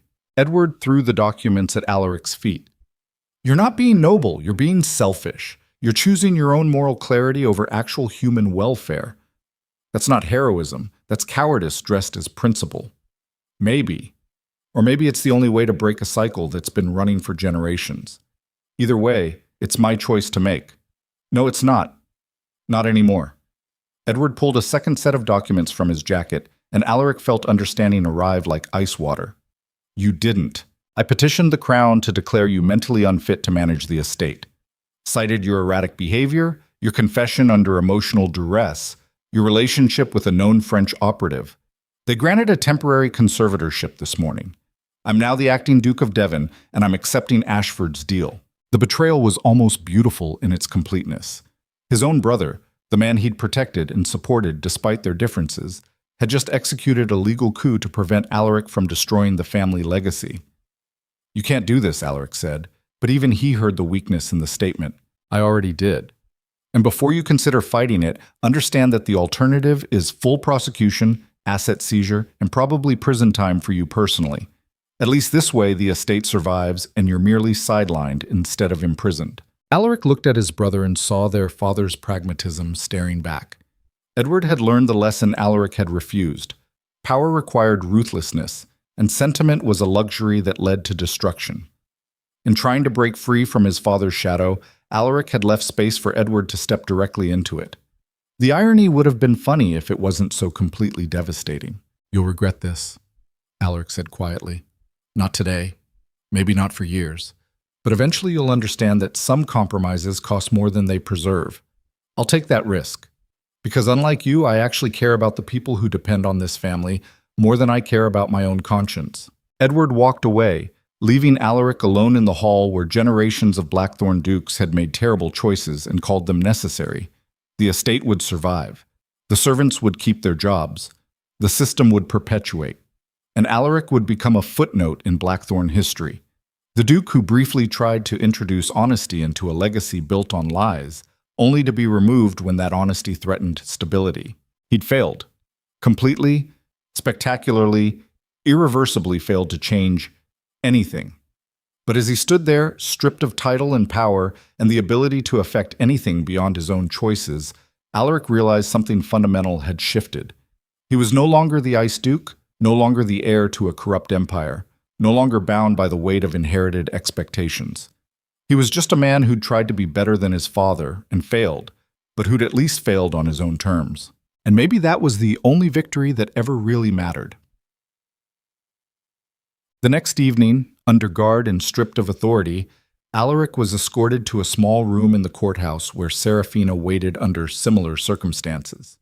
The magistrate had granted them one final meeting before formal charges were filed against her for espionage and conspiracy. They sat across a wooden table, two people who'd tried to destroy each other and somehow destroyed themselves instead. "My brother staged a coup," Alaric said, "took control of the estate and accepted Ashford's deal. Everything we exposed will be quietly buried in exchange for political cooperation and financial penalties." "My mother's in a cell waiting for trial," Serafina replied, "but her French contacts are already negotiating for her release. She'll probably be traded for English prisoners within months. Justice delayed until it becomes irrelevant, so we both lost." "Did we?" "I came here for revenge and found something more complicated. You came here thinking you understood power and discovered you didn't. Maybe losing was the only way to learn what we actually needed. And what's that? That we're not our fathers. That we contain possibilities they never imagined. That choosing failure over compromise is still a choice, and sometimes it's the only honest one available." Alaric reached across the table and took her hand. Cold fingers wrapped around cold fingers, two people who'd inadvertently saved each other by destroying everything around them. "What happens now?" he asked. "Now we face consequences. You'll probably be exiled from Devon once Edward consolidates power. I'll probably be deported back to France after the trial. We'll become cautionary tales about the dangers of idealism in a world built on pragmatic corruption. That's bleak. That's realistic. But here's the thing about losing everything, Alaric. It means you have nothing left to protect. No reputation to preserve, no legacy to uphold, no empire to defend. Just yourself and whatever choices you make from this moment forward. Is that supposed to be comforting? It's supposed to be honest. The only thing we have left." The guard knocked, signaling their time was ending. Serafina stood, and Alaric stood with her, unwilling to let go of her hand. "If we survive this," he said, "if we somehow make it through trials and exile and whatever punishment they design for people like us, will I see you again? Do you want to? More than I've wanted anything in my entire life." She smiled then, that genuine cruel smile that had first captured his attention, but softened now by something that looked disturbingly like hope. "Then find me when the ashes settle. We'll figure out who we are when we're not defined by what our fathers did or what empires we failed to preserve." The guard opened the door. Serafina walked away, and Alaric stood alone in the small room, understanding finally complete. He'd lost his title, his fortune, his family's respect, and any chance at redemption in Devon society. But he'd gained something his father never possessed, the freedom to become someone entirely different, someone built on choices instead of inheritance, someone defined by what he stood for rather than what he stood on. The price had been everything. The reward was himself. And somehow, impossibly, that felt like enough. When you strip a man of everything he thought defined him, you discover what he's actually made of underneath. Stay with me, because what comes next will determine whether that discovery leads to redemption or ruin, and the answer might surprise us all. The trial was scheduled for dawn, which meant the Crown wanted minimal witnesses to whatever justice they'd decided to perform. Alaric spent his last night of nominal freedom in a guarded room at the courthouse, reviewing documents he no longer had authority to contest. Edward had moved fast, consolidating power with the efficiency of someone who'd been preparing for this moment his entire life. The conservatorship was ironclad. The deal with Ashford was signed. The Blackthorn Empire would survive, just under new management that understood pragmatism better than principle. But Alaric had learned something crucial in the weeks since his world had collapsed. A man stripped of everything becomes unpredictable in ways that terrify people who still have something to lose. And he was about to demonstrate exactly how dangerous that unpredictability could be. The guard changed at midnight. New face, younger, someone Alaric didn't recognize. The kid looked nervous, which meant he'd been told stories about the disgraced Duke who'd confessed to treason and lost his mind over a French spy. "You're Marcus, right?" Alaric said quietly. "Your father works the Blackthorn stables." The guard startled. "Yes, Your Grace. Though I suppose I shouldn't call you that anymore. My brother's stripped me of authority, not breeding. The title's technically still mine until the Crown says otherwise. Tell me, Marcus, has Edward kept your father employed?" The kid's expression flickered. "For now. But there's talk of cutting staff once the estate transitions fully under the new management. Alaric nodded, understanding the leverage he needed. I'm going to ask you to do something that could cost you this job. Possibly worse. But if you do it, I'll make sure your father has employment security regardless of what happens to the Blackthorn estate. I'm listening. I need you to deliver a message to Serafina Vale. Tonight, before the trial. That's against direct orders, Your Grace. The magistrate was clear that you're not to have contact with the prisoner. I know, which is why I'm offering you something worth the risk. Your father's worked for my family for 30 years. He deserves better than being discarded when new management decides old loyalties are expensive.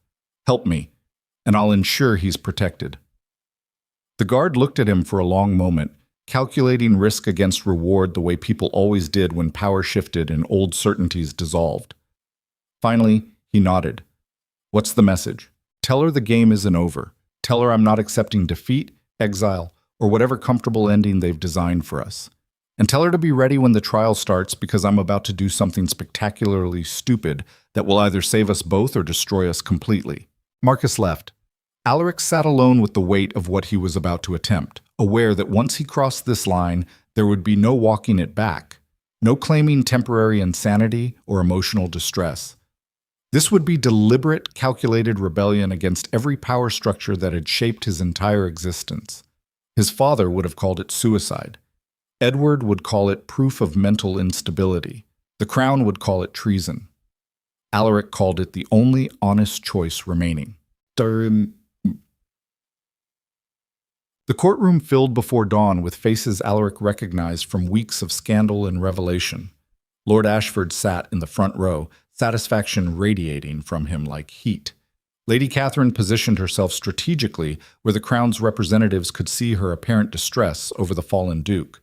Even his mother attended, dressed in black as if mourning a death that hadn't happened yet. Edward entered last, wearing the Blackthorn signet ring that had passed from father to son for 6 generations. He didn't look at Alaric, just took his seat among the nobility who'd gathered to watch justice performed on people who'd threatened their comfortable corruption. Serafina was brought in under guard, still wearing the same dress from days ago, her hair loose and tangled, but her eyes found Alaric's immediately, and he saw recognition flash across her face. She'd gotten his message. She understood something was coming. The magistrate entered carrying documents that would detail charges, evidence, and predetermined sentences designed to resolve this mess with minimal disruption to Devon's power structure. He began reading in that particular monotone reserved for legal proceedings where the outcome was never actually in question. Serafina Vale, you stand accused of conspiracy to commit espionage, providing false testimony under oath, and entering England under fraudulent pretenses with intent to undermine Crown security. Before he could continue, Alaric stood. The courtroom went silent. I have new evidence, Alaric announced, his voice carrying across the room with the authority he'd been trained to project since childhood. Evidence that fundamentally changes the nature of these charges. The magistrate looked annoyed. Your Grace, you no longer have standing to present evidence in this proceeding. Your brother holds conservatorship of your affairs pending evaluation of your mental fitness. This isn't about my affairs. This is about Crown security and systematic corruption that extends far beyond anything my father committed. Edward stood quickly. He's clearly unwell. This is exactly the kind of erratic behavior that necessitated the conservatorship. Sit down, Edward, both of you. The command came from the back of the courtroom. Everyone turned to see a man in military uniform enter, flanked by royal guards wearing the Crown's personal insignia.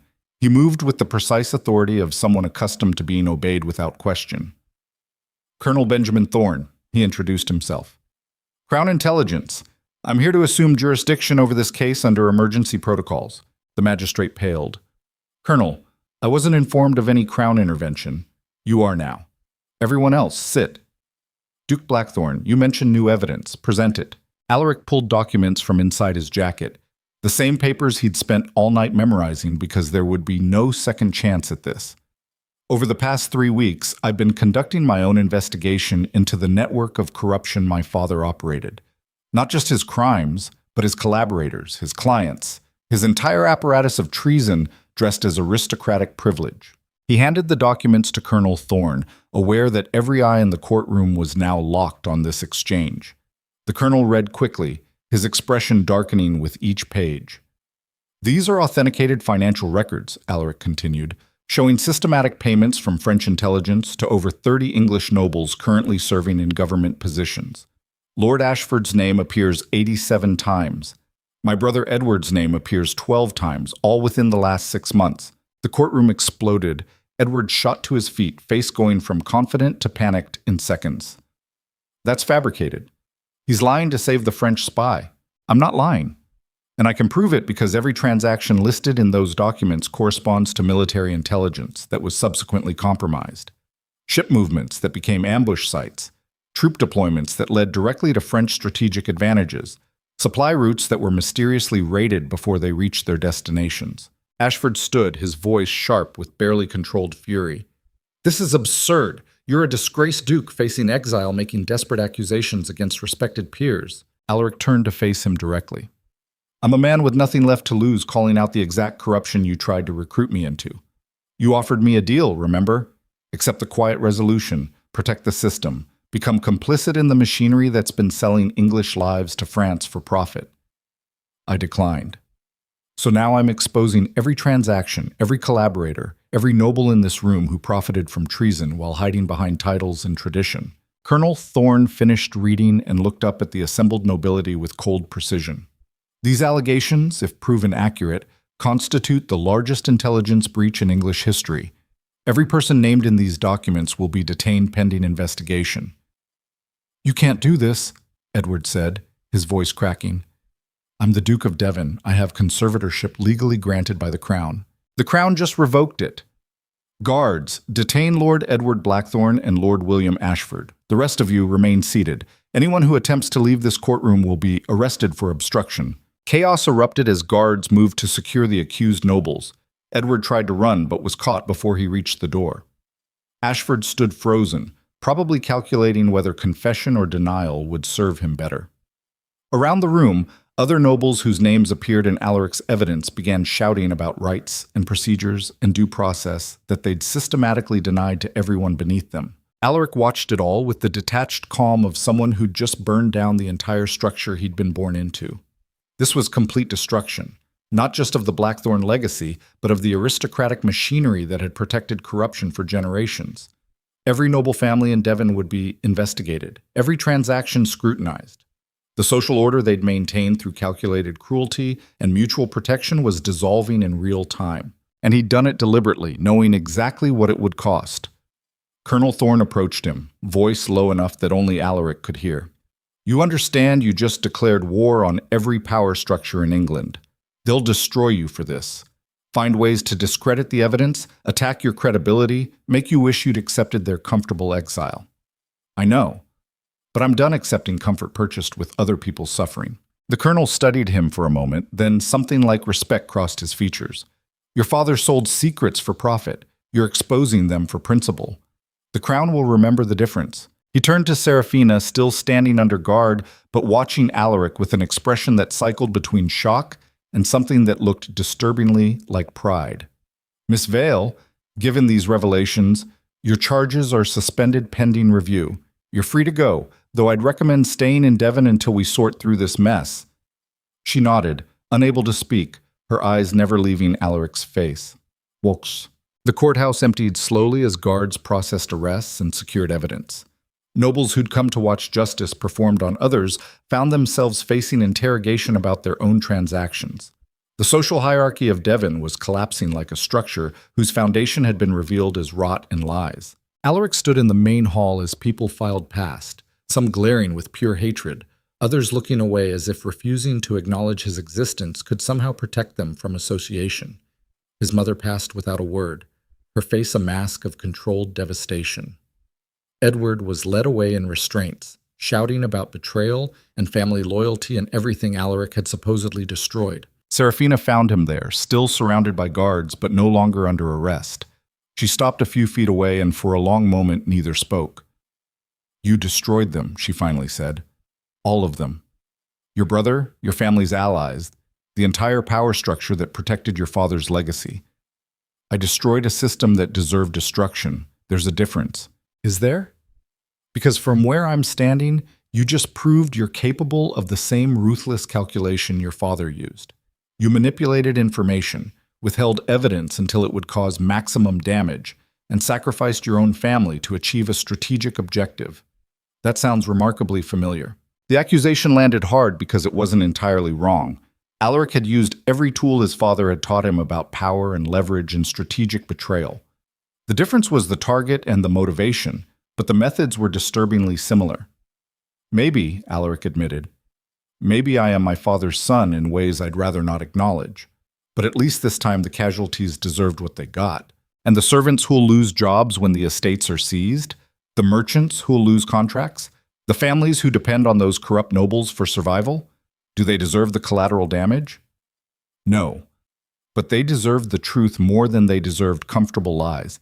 And sometimes you can't dismantle corruption without hurting innocent people in the blast radius. Serafina moved closer, and he saw tears she was too exhausted to hide. You sound so certain, so confident that you made the right choice. But I spent 18 years certain about my father's innocence, and I was wrong about almost everything. How do you know this isn't the same thing, certainty dressed as justice, when it's really just revenge with better rhetoric? I don't know.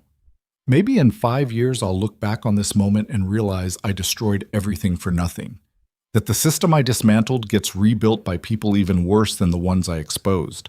That all this pain and chaos accomplished nothing but satisfying my need to feel morally superior. Then why do it? Because the alternative was becoming Edward, accepting the deal, protecting the corruption, perpetuating the same cycle that destroyed your family and dozens of others. At least this way, I failed on my own terms instead of succeeding on my father's. Before she could respond, Colonel Thorne approached with documents that bore official seals. Duke Blackthorne, the Crown has reviewed your evidence and testimony. Based on what you've provided, we're opening formal investigations into 37 nobles, including your brother. The conservatorship has been dissolved, and your title is restored pending final resolution of your father's estate. What about the charges against me for profiting from his crimes? The colonel's expression hardened slightly. You did profit from those crimes. That's indisputable. But you also exposed a network of ongoing treason that's been operating under Crown jurisdiction for over a decade. So here's what's going to happen. You'll surrender 70% of the Blackthorne fortune to a Crown-administered fund that will compensate victims of the espionage network. The remaining 30% will be held in trust to maintain the estate and pay your employees. You'll serve as administrator under Crown supervision, which means every transaction you make will be monitored and audited. That's a prison made of paperwork. That's accountability. Take it or face full prosecution for profiting from your father's treason. Your choice. Alaric looked at Serafina, then back at the colonel. I accept. Good. One more thing. Miss Vale's mother will be tried for espionage and treason. Given the evidence you provided, her conviction is essentially guaranteed. The Crown is offering Miss Vale immunity in exchange for testimony against her mother's network. She has 24 hours to decide. He left them alone in the hall, surrounded by the wreckage of Devon's aristocratic order. Somewhere outside, crowds were gathering as news of the arrests spread through the city. The Ice Duke had exposed his entire class, betrayed his own blood, and dismantled the social machinery that had protected noble corruption for generations. And he'd done it all for a woman who still wasn't sure whether to thank him or hate him for it. They'll ask me to testify against my mother, Serafina said quietly. To detail everything she did, every network she operated, every person she compromised, to help them destroy her the same way you just destroyed your brother. Will you do it? I don't know. She lied to me for 18 years, used me as a weapon, manipulated my grief into a tool for her own agenda. But she's still my mother, the only family I have left. Family is the hardest thing to betray. Trust me, I just did it in front of half of Devon's nobility. Was it worth it? Watching your brother arrested, your family's name destroyed, everything you inherited turned into a cautionary tale? Alaric moved closer until they were nearly touching, close enough that he could see the gold flecks in her dark eyes that had first captured his attention weeks ago at the festival. Ask me that question in 5 years. Right now, I'm too close to the explosion to know if I made the right choice or just the most dramatic one available. That's not an answer. It's the only honest one I have. She reached up and touched his face, her fingers cold against his skin. We're a disaster. You know that? Two people so damaged by our fathers that we can't tell the difference between justice and revenge, between love and manipulation, between destroying corruption and just destroying everything. I know. But at least we're an honest disaster instead of a comfortable lie.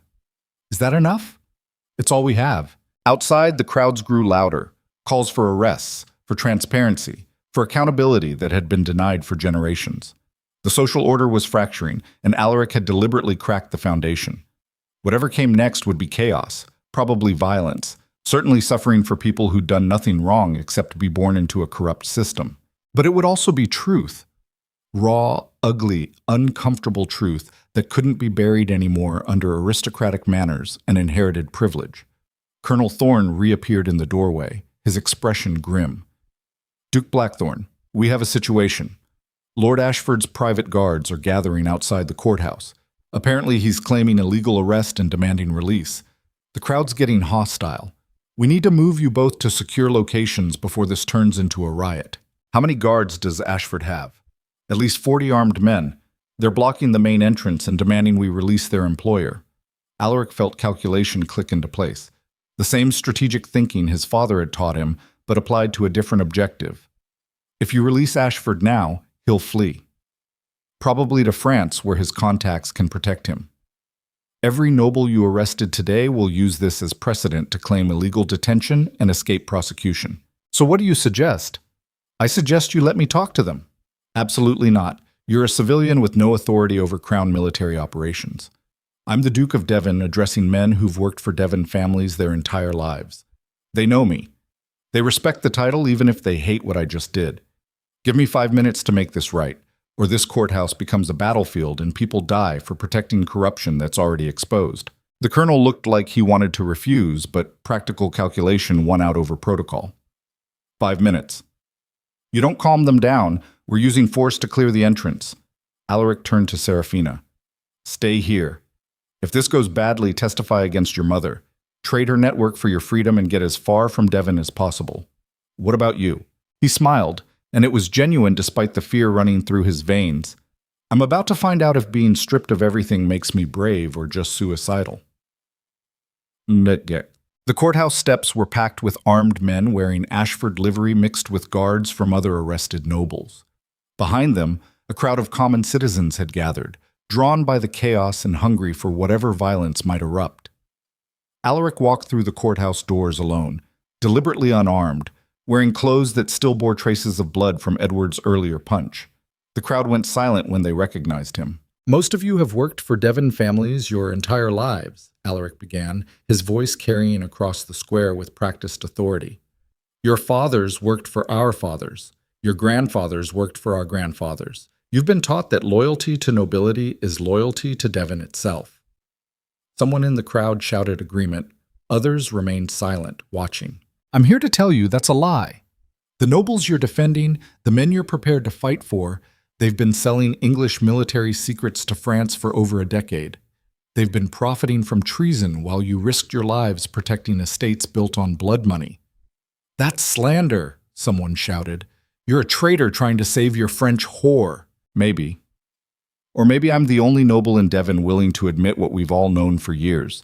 The aristocracy is corrupt, the system is broken, and protecting it means being complicit in the crimes it commits. He descended the steps slowly, moving into the crowd despite the obvious danger. Hands reached for weapons but didn't draw them, held back by uncertainty about whether killing a duke, even a disgraced one, was worth the consequences. I'm not asking you to believe me, Alaric continued. I'm asking you to demand evidence, demand transparency, demand that the men you're defending prove their innocence instead of hiding behind titles and tradition. Because if they're innocent, they have nothing to fear from investigation. And if they're guilty, then you're defending traitors who've been selling your country for profit. A man pushed forward, older, scarred, wearing sergeant's insignia from some past military service. I served with your father's regiment, he said. Watched good men die in ambushes that shouldn't have happened, supply lines compromised, troop movements leaked. We always suspected someone was selling information, but we never thought it went this high. It went all the way to the top. And it's been happening for years. The evidence is real. The Crown's intelligence division verified it. every transaction documented, every compromised operation traced back to nobles who valued profit over English lives.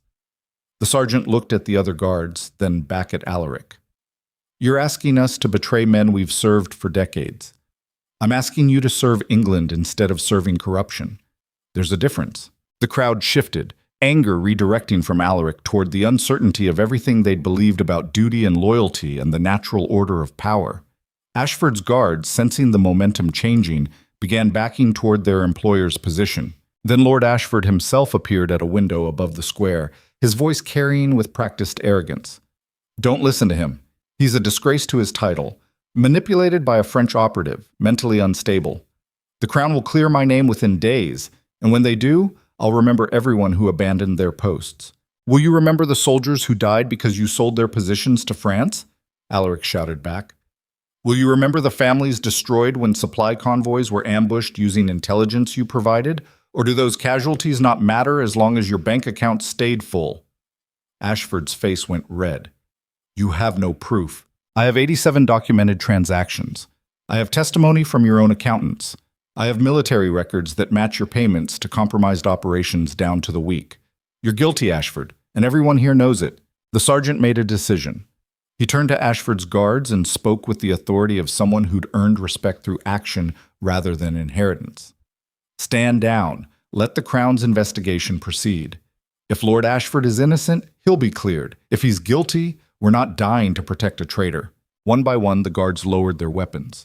Ashford screamed from his window about loyalty and betrayal and everything he'd done for his men. But his words dissolved into the noise of a crowd that had stopped believing in aristocratic immunity. Colonel Thorne's forces moved in quickly, securing the square and taking custody of the remaining nobles who'd attempted to use private guards as leverage. Ashford was dragged from his position, still shouting, his voice growing distant as he was led away to whatever cell awaited men who'd sold their country for profit. Alaric stood in the center of the square, surrounded by guards and common citizens who'd just watched him dismantle the entire social structure that had defined Devon for generations. Some looked at him with respect, others with fear. Most with the uncertain recognition that something fundamental had just shifted, and nobody knew what came next. Serafina found him there, pushing through the crowd with Colonel Thorne, trying to keep her back for security reasons. She ignored protocol and wrapped her arms around him, her body shaking with emotion she couldn't name. You're insane, she whispered against his chest. You could have been killed. I know, but I wasn't. And now they can't claim illegal arrest or political persecution. They have to face actual justice instead of comfortable resolutions. She pulled back to look at him, and he saw tears streaming down her face. I'm going to testify against my mother. You're right about accountability, about breaking cycles, about refusing to protect corruption just because it wears a familiar face. Are you sure? No. But I'm doing it anyway, because you just proved that sometimes the only way to become different from your parents is to destroy everything they built and hope something better grows from the ruins. Colonel Thorne approached, his expression carrying grudging respect. That was either the bravest or stupidest thing I've seen in 20 years of military service. Probably both. But it worked. The guards have stood down and the crowd's dispersing. We can proceed with the investigation without armed insurrection. What happens now? Alaric asked. Now we rebuild. We investigate every transaction, prosecute every collaborator, and try to salvage some trust in government institutions that have been systematically corrupted for decades. It's going to be ugly, take years, and probably fail in ways we can't anticipate, but at least it'll be honest failure instead of comfortable corruption. That's not exactly inspiring. It's realistic. Welcome to the consequences of telling the truth in a world built on lies. The colonel left to coordinate security. Alaric stood with Serafina in the emptying square, aware that everything he'd known about power and legacy and his place in the world had been dismantled in a single morning. The Blackthorn Empire was broken. His family was fractured beyond repair. The social order he'd been born into was collapsing. And somehow, standing in the wreckage of everything he'd inherited, Alaric felt more certain of who he was than he'd ever felt inheriting his father's legacy. What do we do now? Serafina asked. Now we face whatever comes next. Together, if you're willing. Separately, if that's what you need. But either way, we do it as ourselves instead of as our father's weapons. She took his hand, her fingers warming against his. Together. At least until we figure out who we actually are when we're not defined by revenge or inheritance or the need to destroy everything around us. That might take a while. Good. I'm tired of quick resolutions that don't actually resolve anything. They walked away from the courthouse as dawn finally broke over Devon, painting the city in gold and amber light that made the chaos look almost beautiful. Behind them, guards secured evidence and processed arrests. Ahead, an uncertain future waited with no guarantees except the promise that whatever they built would be theirs instead of inherited. And for two people who'd spent their entire lives fighting their father's shadows, that uncertainty felt like the first honest freedom they'd ever known. Mok. When you burn down an empire, you discover whether you're strong enough to build something better from the ashes, or whether destruction was the only skill you ever truly possessed. What comes next will test everything they've learned about power, love, and the courage required to become something more than the sum of their inherited damage. 1 year later, Devon looked different in ways that couldn't be measured by architecture or population. The buildings still stood in their ancient formations. The harbor still processed ships from France and beyond. But the invisible machinery of power that had governed everything for generations had been dismantled and rebuilt with transparency that made the old guard uncomfortable and the common people cautiously hopeful. Alaric stood in what remained of the Blackthorn estate, watching workers plant rose gardens where his father's formal hedges had once imposed geometric order on nature. The crown had seized 70% of the fortune as promised, distributing compensation to families destroyed by the espionage network. What remained barely covered operational costs and staff wages, but it was honest money funding honest work, which made it worth more than any inherited wealth had ever been. The servants who'd stayed were fewer but fiercer in their loyalty. They'd chosen to remain not because tradition demanded it, but because they believed in what Alaric was trying to build from the ruins. Marcus, the young guard who delivered that crucial message, now served as estate manager, coordinating the transition from aristocratic monument to functional community enterprise. The stables had been converted to workshops where craftsmen could learn trades. The old ballroom hosted town meetings where common citizens could voice concerns directly to the Duke, who destroyed his own class to expose their corruption. It wasn't the Blackthorn legacy his father had imagined. It was something stranger and more fragile, an attempt to prove that power could exist without cruelty, that leadership could function without inherited privilege, that maybe, just maybe, you could break a cycle of corruption without replacing it with something equally rotten. Most days, Alaric wasn't sure if the experiment was succeeding or just failing slower than expected. Edward had been convicted of conspiracy and sentenced to 15 years, reduced from 20 because he'd cooperated with investigators and exposed other collaborators in exchange for leniency. Their mother had disowned both sons, retreating to a distant estate where she could pretend the Blackthorn name still carried its old meaning. The family fracture was complete and irreversible, which hurt less than Alaric had anticipated and more than he wanted to admit. "You're brooding again," Seraphina's voice cut through his thoughts. She appeared beside him carrying documents that probably detailed another crisis requiring his attention. "It's becoming your signature look. The brooding Duke of Devon. Very dramatic, not particularly productive." "I'm contemplating," Alaric corrected. "There's a difference. Is there? Because from where I'm standing, both involve you staring into the middle distance, looking tortured by the weight of your choices." She wasn't wrong. A year of rebuilding had taught Alaric that destruction was easy compared to construction, that tearing down corruption took courage, but building something better took sustained effort that rarely felt heroic. Every decision carried consequences he couldn't fully predict. Every reform created resistance from people who'd benefited from the old system. Every attempt at transparency revealed new complications that made simple solutions impossible. Leading honestly was exhausting in ways that ruling through fear had never been. "What's the crisis today?" he asked, taking the document she offered. "Not a crisis exactly. More of an opportunity that feels dangerous. The Crown wants to appoint you as regional administrator for Devon's reconstruction efforts. You'd oversee the redistribution of seized estates, coordinate new governance structures, and essentially shape what Devon becomes in the aftermath of everything we destroyed. That sounds like significantly more responsibility than I'm qualified for. You exposed a network of treason that had been operating for decades and convinced armed guards to stand down through nothing but words and stubborn principle. I'd say you're more qualified than most of the alternatives. Or I got lucky and mistook fortune for competence. Serafina sat beside him on the stone bench overlooking the gardens, close enough that their shoulders touched. A year together had taught them to communicate in silences as much as words, to recognize when brooding crossed into genuine doubt and when reassurance mattered more than honesty. The Crown wouldn't offer this if they thought you'd fail, she said quietly. They need someone who understands both the old power structures and why they needed to be dismantled. Someone who can navigate between aristocratic tradition and common representation without defaulting to inherited privilege. That's you, whether you feel ready or not. What if I make mistakes? What if I rebuild Devon into something just as corrupt as what came before, just with different people benefiting? Then you'll have tried and failed honestly instead of succeeding through comfortable corruption. That still counts for something. Alaric looked at the woman who'd come to Devon seeking revenge and instead found something neither of them had anticipated: partnership built on shared damage and mutual commitment to becoming different from their fathers. She'd testified against her mother as promised, providing evidence that ensured Marguerite Beaumont's conviction for espionage and treason. The trial had been brutal, with Marguerite using every moment to attack her daughter's credibility and character. But Serafina had stood firm, choosing truth over family loyalty the same way Alaric had chosen exposure over inherited comfort. Marguerite was currently serving a life sentence in a French prison, having been traded to France in exchange for English prisoners.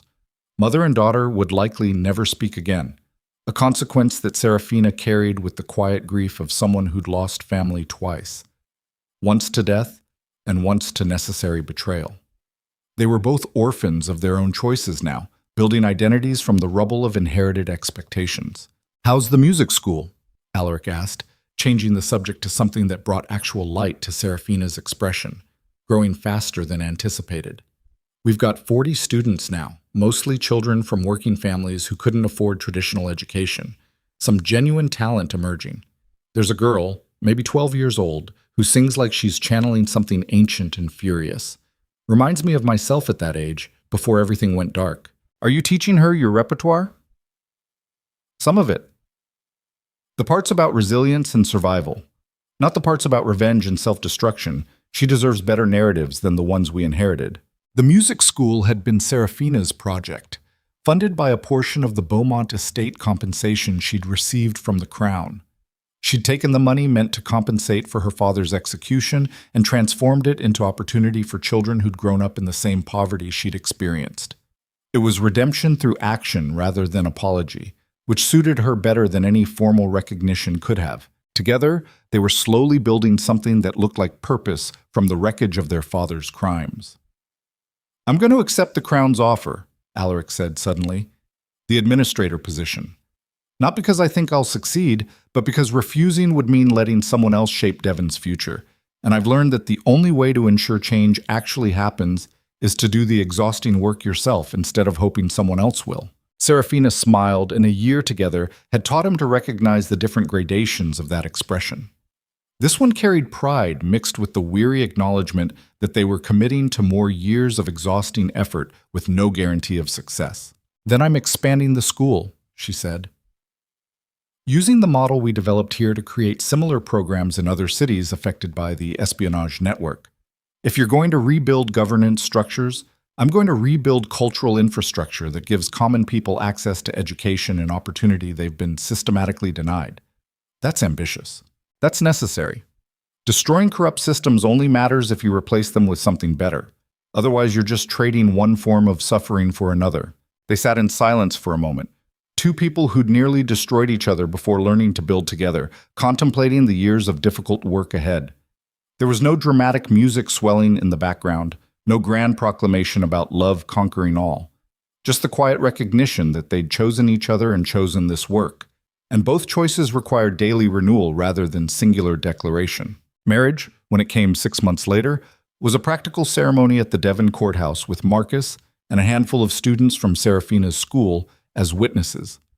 No aristocratic spectacle, no political maneuvering, just two people legally binding their lives together in front of the same magistrate who'd nearly convicted them both of treason. The irony wasn't lost on anyone present. Lady Catherine Ashford, watching from the public gallery, had whispered to her companion that it was the most depressing wedding she'd ever attended. She wasn't entirely wrong, but depression wasn't the point. Commitment was. The willingness to choose partnership even when it came with complications and trauma, and the exhausting work of building something functional from broken pieces. Alaric had never felt more certain of any decision in his life. 2 years after the trials, Devon had transformed in ways that made statistical analysts excited and traditional aristocrats furious. The seized estates had been redistributed into cooperative ownership structures where workers held stake in profits.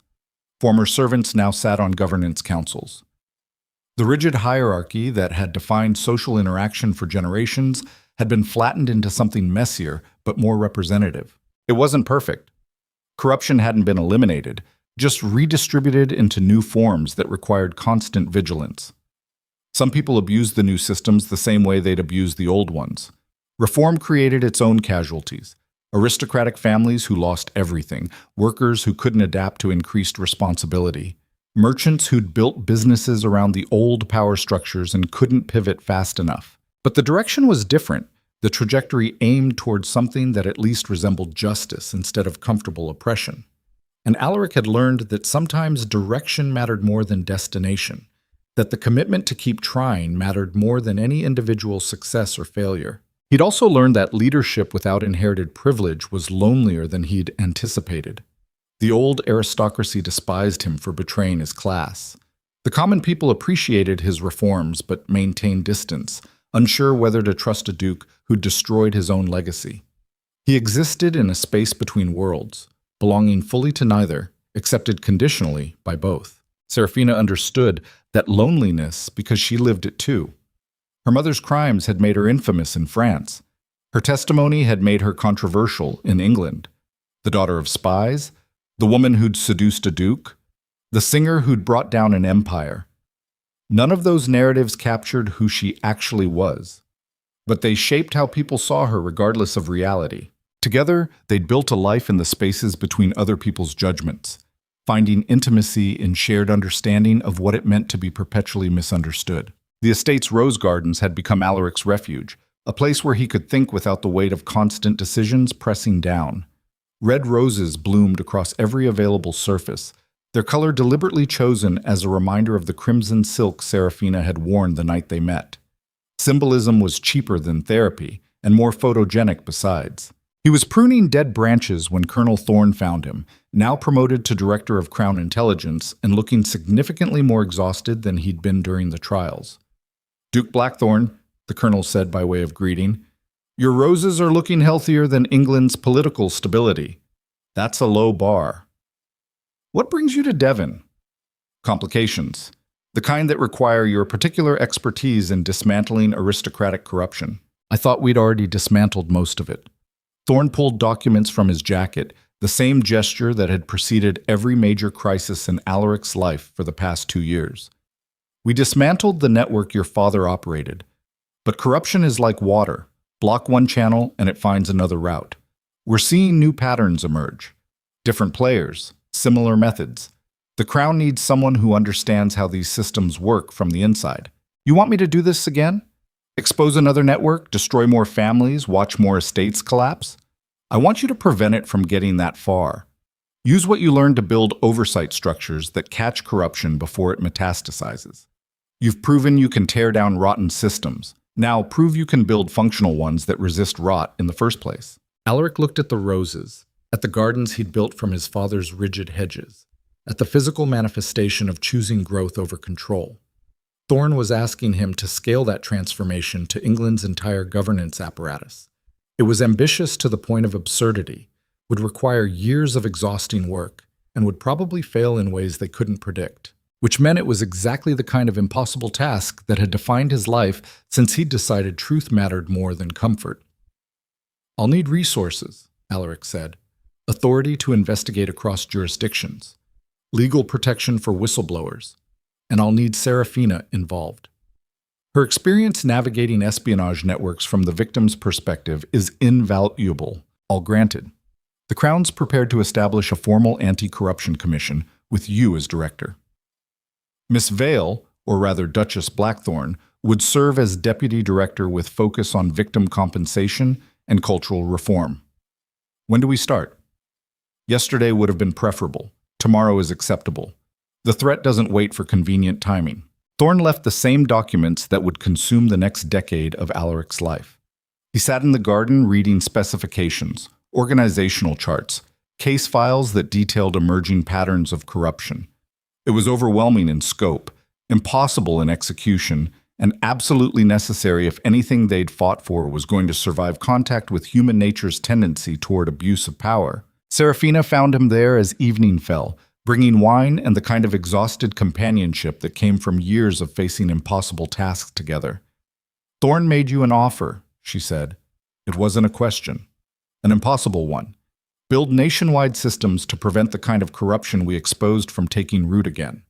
Basically, architect England's entire approach to accountability and transparency. Sounds exhausting. It sounds like the rest of our lives spent doing exhausting work that will never feel finished." She poured wine into 2 cups, handed him one, and sat close enough that her warmth pushed back against the evening chill. "So we're doing it. You didn't hear the offer." "I don't need to. I know that look in your eyes. That's your, I'm about to commit to something that will consume everything, but refusing would mean betraying my principles look. I've seen it before. Usually right before you do something spectacularly self-destructive in service of abstract ideals. It's not self-destructive if it actually accomplishes something. It's always self-destructive. The question is whether the destruction serves a purpose or just feeds your need to suffer dramatically for your beliefs." Alaric laughed, sharp and genuine. "You know me too well. I know you exactly as well as I need to, which is why I'm telling you to accept the position, build the commission, and let me help you before you martyr yourself on the altar of systemic reform." They drank wine and watched the sun set over Devon, painting the sky in colors that reminded Alaric of the festival where this had all begun. 3 years ago, he'd been the Ice Duke, feared and isolated, convinced that power required cruelty and connection was weakness. Now he was something harder to define. A man trying to build accountability from inherited corruption, partnership from shared trauma, purpose from the wreckage of everything his father had valued. The transformation hadn't been clean or simple or satisfying in the way stories usually demanded. It had been messy and complicated and full of moments where he'd questioned whether any of it mattered. But sitting here with Serafina, contemplating another impossible task, Alaric realized that the questioning itself was the point. His father had never questioned, never doubted, never wondered if cruelty was actually necessary or just convenient. The ability to sit with uncertainty, to acknowledge doubt without surrendering to it, to keep trying despite not knowing if success was possible. That was the real inheritance Alaric had claimed from the ashes of his father's empire. 5 years after the trials, the Anti-Corruption Commission had become a permanent fixture of English governance, operating with independence that made politicians nervous and corruption harder to hide. Alaric and Serafina had built an organization that employed over 200 investigators, analysts, and reformers. They'd exposed 4 major networks, reformed property law, established whistleblower protections, and created oversight mechanisms that actually had teeth. They'd also made enemies across every level of society. Nobles who'd escaped the initial purge hated them for ongoing scrutiny. Politicians resented oversight that limited their traditional graft. Even some common citizens viewed the commission as overreach, government power dressed as reform. But the work continued because someone had to do it, and they'd learned that waiting for perfect solutions meant accepting comfortable corruption indefinitely. The Blackthorn estate had evolved into something entirely different from what Alaric's father had built. The main house served as commission headquarters. The grounds hosted training programs for investigators. The old ballroom had been converted to a library and research center focused on governance reform. Roses still bloomed everywhere, a reminder that growth was possible even in soil poisoned by decades of inherited rot. Alaric stood in what had been his father's study, now his office, reviewing case files with the same intensity his father had once applied to foreclosure documents. But the purpose was inverted. Instead of calculating how to extract maximum profit from vulnerable people, Alaric was identifying how to protect those people from systematic exploitation. The irony of using his father's training to dismantle his father's legacy had long since stopped being funny and settled into grim necessity. Marcus knocked before entering, still maintaining formality despite years of working as Alaric's chief of staff. "Your Grace, there's someone here to see you," Says it's urgent and personal. Who? Your brother. Edward's been released early for good behavior.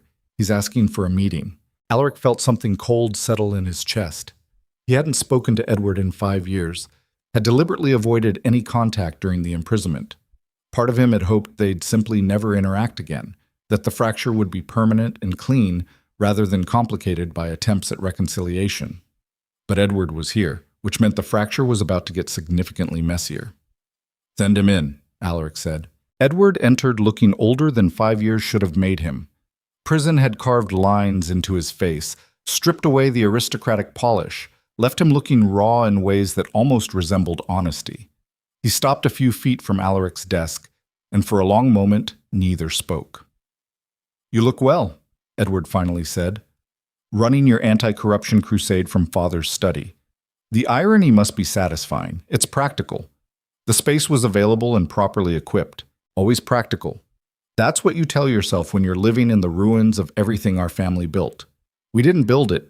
Father built it using methods we've spent years exposing and dismantling. I'm just making sure the foundation he laid can't support corruption anymore. Edward moved closer, and Alaric saw rage simmering beneath the exhaustion. You destroyed me. Sent me to prison for 5 years, took everything I had, ruined any chance I had at rebuilding. And for what? So you could feel morally superior? So you could prove you're different from Father? I destroyed a network of treason that you participated in.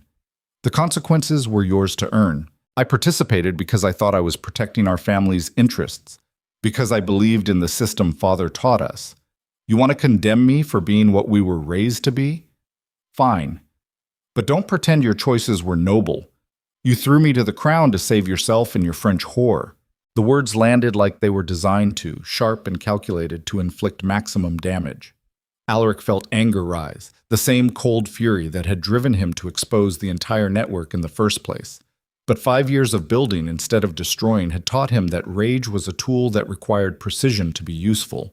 I'm not going to apologize for exposing crimes you committed, Alaric said quietly, but I will acknowledge that you suffered consequences I escaped because I cooperated first. That wasn't fair. Justice rarely is. But it doesn't change the fact that you made choices that hurt people, and punishment was appropriate regardless of who else escaped it. Edward laughed, bitter and sharp. Still so certain. Still so convinced you're on the right side. Has it ever occurred to you that maybe there are no right sides? That every choice damages someone, and the only question is who you're willing to sacrifice. Every day. But choosing to acknowledge complexity doesn't mean abandoning attempts at accountability. It just means accepting that doing the right thing is harder than I thought and costs more than I want to pay. You sound tired. I am tired. 5 years of building oversight systems while fighting people who benefit from corruption is exhausting. But I'm doing it anyway because the alternative is returning to the comfortable rot that destroyed families like Serafina's. At the mention of Serafina, Edward's expression shifted. How is she? Still playing the wronged victim while running your empire of accountability? She's directing cultural reform programs that give opportunities to people systematically excluded by the old power structures. And she's my wife, which means attacking her is attacking me. Choose your next words carefully. Edward sat in the chair across from Alaric's desk, the same chair where their father had once conducted business. Or I was never forgiven for. I came here because I need work, references, something that lets me rebuild instead of rotting in poverty for the rest of my life. You owe me that much. I don't owe you anything, but I'll offer you something anyway, not because of family obligation, but because I've learned that perpetuating cycles of punishment creates the same rot as perpetuating cycles of privilege. What are you offering? A position with the commission. Entry level, closely supervised, focused on analyzing corruption patterns in estate management. You'll be working for people you once considered beneath you, reporting to a brother who destroyed your life, living with constant scrutiny. It's not comfortable, it's not prestigious, and it pays barely enough to survive. And if I refuse? Then you figure out survival on your own, and we don't speak again. Your choice. Edward looked at him for a long moment, probably calculating whether pride was worth more than survival. Finally, he nodded. I accept. Not because I forgive you, but because I'm done letting pride determine my choices. Good. Report to Marcus tomorrow. He'll explain expectations and consequences for any misconduct. And Edward, this isn't reconciliation. This is an opportunity. What you do with it determines whether we ever have a relationship again. After Edward left, Alaric sat alone with the weight of that conversation. He'd offered his brother a chance at redemption, not because family demanded it, but because he'd learned that breaking cycles required extending opportunities even to people who'd caused damage. It was uncomfortable, risky, and went against every instinct for self-protection. But it was also the only way to prove that accountability could coexist with second chances, that justice could include rehabilitation, that maybe punishment didn't have to be permanent to be meaningful. Serafina found him there an hour later, reading his expression with the accuracy that came from years of partnership. "You saw Edward. I offered him a job. That's either incredibly brave or incredibly stupid, probably both. But I couldn't demand accountability from everyone else while denying it to my own brother. If we're building systems that give people chances to change, those systems have to include people we personally dislike. Does he deserve a second chance? I don't know. But I deserve to find out if offering one makes me different from father, or just naive. Either way, it's a lesson worth learning." She sat beside him, her hand finding his with the practiced ease of years together. "You're not naive. You're exhausted and idealistic, and sometimes those things look similar. But you're building something real here, something that actually changes how power functions instead of just redistributing it to different people. Is it enough? All this work, all these years, all the relationships damaged and comfort sacrificed? Are we actually making a difference or just rearranging deck chairs while the fundamental structure stays rotten?" Serafina was quiet for a moment, and when she spoke, her voice carried the weight of someone who'd spent years wrestling with similar questions. "I don't know if we're making enough difference, but I know 40 students learned music this year who couldn't have afforded it under the old system. I know 3 corruption networks were exposed before they could replicate your father's damage. I know Edward has a chance at rehabilitation instead of permanent exile. That's not nothing. It's not everything either. Nothing ever is. But we keep trying anyway, because the alternative is surrender, and we've already proven we're too stubborn for that." Alaric pulled her close, finding comfort in physical presence when abstract victories felt insufficient. They sat together as evening fell over Devon, 2 people who'd survived their father's legacies and built something entirely different from the ruins. It wasn't the empire they'd been born to inherit. It was messier, more fragile, constantly requiring defense against entropy and human nature's tendency toward corruption. But it was theirs, built deliberately rather than inherited passively, chosen daily rather than accepted automatically. And in a world that had tried to define them by their father's crimes, that ownership mattered more than any traditional measure of success.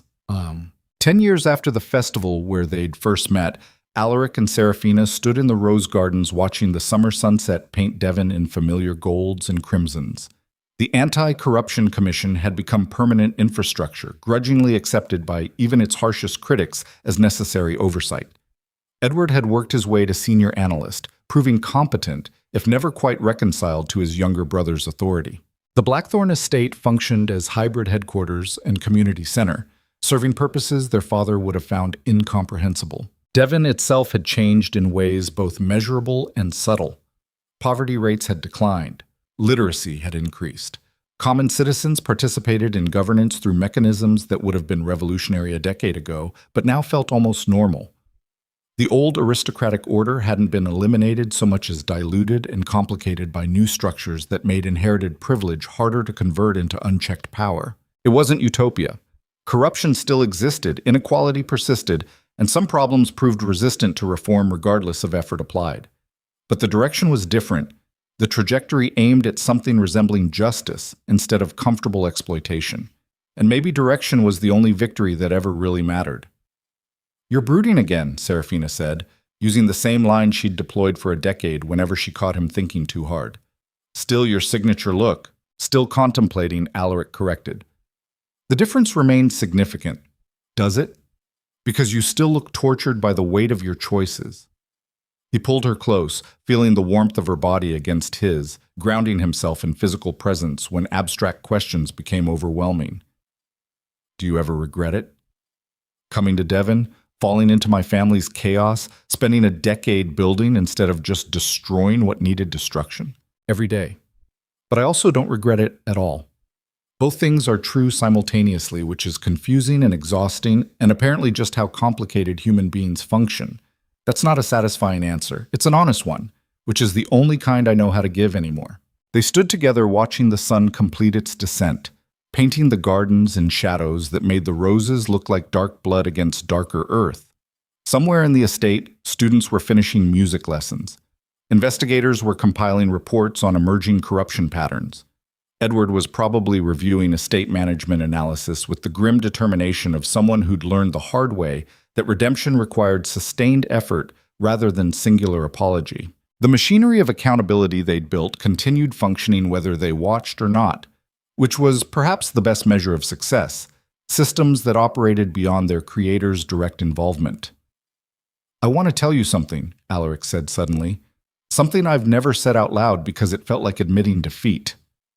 Serafina turned to face him fully, her expression carrying the careful attention she reserved for moments that actually mattered. "I don't know if any of this made a difference," he continued. "All the work, all the sacrifice, all the relationships destroyed and comfort abandoned. I look at what we've built, and I can't tell if it's meaningful reform or just the same corruption wearing different clothes. And some days, I think my father was right.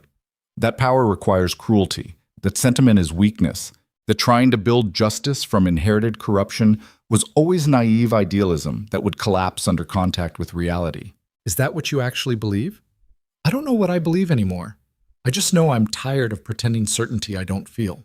Serafina took his face in her hands, forcing him to meet her eyes directly. "You want me to tell you that it all mattered, that we made a real difference, that our father's crimes were balanced by our attempts at reform? I can't do that because I don't know either. But here's what I do know. We tried. When it would have been easier to accept corruption, to take the comfortable deals, to perpetuate the same cycles that destroyed our families, we chose to try something different. That choice cost us everything, and maybe it accomplished nothing, but at least we made the attempt. And some days, that's the only victory I can claim without lying. Is it enough? It has to be, because it's all we have." Alaric kissed her then, tasting salt from tears he hadn't realized he'd cried, feeling the weight of a decade's exhaustion and doubt and stubborn persistence crystallize into this single moment of connection. They weren't the people who'd met at that festival 10 years ago. Those people had been destroyed by what came after, dismantled and rebuilt into something harder and more complicated, but they'd survived, together.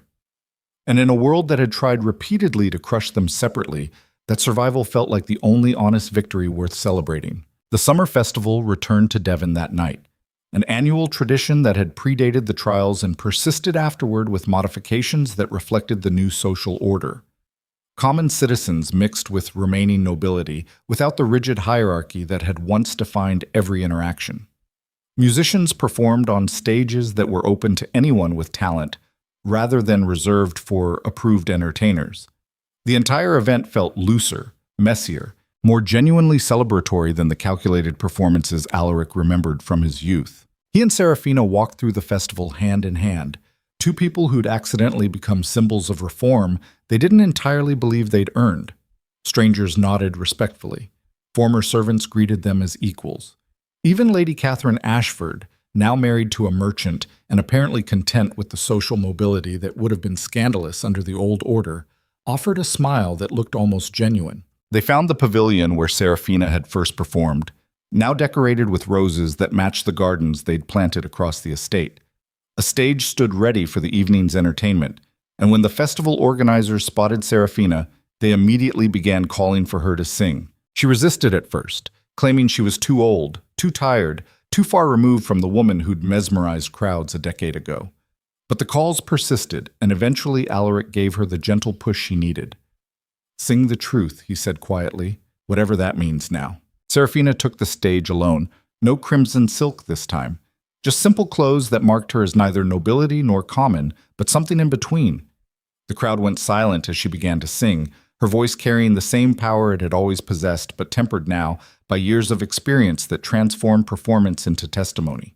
She sang about loss and revenge and the terrible price of inherited trauma, about fathers who destroyed families and children who spent their lives trying to escape those shadows, about love that looked like destruction and destruction that looked like love, and the impossible work of building something honest from foundations made of lies. When she finished, the silence held for 3 full heartbeats before applause erupted across the pavilion. But Alaric barely heard it because he was watching Seraphina's face, seeing tears stream down her cheeks as a decade of carrying impossible weight finally found release in music that told the truth instead of performing comfortable fiction. She found him afterward, and they held each other while the festival continued around them, 2 people who'd survived everything their father's legacies had thrown at them, and somehow emerged as themselves rather than as weapons or victims or any of the other roles that had been written for them. "We made it," Seraphina whispered against his chest. "I don't know if we won, but we made it." "That's enough," Alaric replied. "That has to be enough." They stayed at the festival until dawn, watching Devon celebrate survival and possibility and the messy, complicated work of building better futures from damaged pasts. The roses in the pavilion filled the air with scent that reminded Alaric of every choice that had led here, every sacrifice that had seemed impossible at the time, but had somehow become bearable through repetition and partnership. His father had built an empire on cruelty and called it strength. Alaric had dismantled that empire and tried to build something different in its place. Whether he'd succeeded remained uncertain, would probably remain uncertain forever because systemic change didn't offer clean endings or satisfying resolutions. But he'd tried. They had both tried. And in trying, they'd proven that inheritance wasn't destiny, that cycles could be broken even when the cost felt unbearable, that maybe courage wasn't the absence of doubt, but the willingness to act despite it. The summer sun rose over Devon, painting the city in gold and amber light that made even the ruins look beautiful.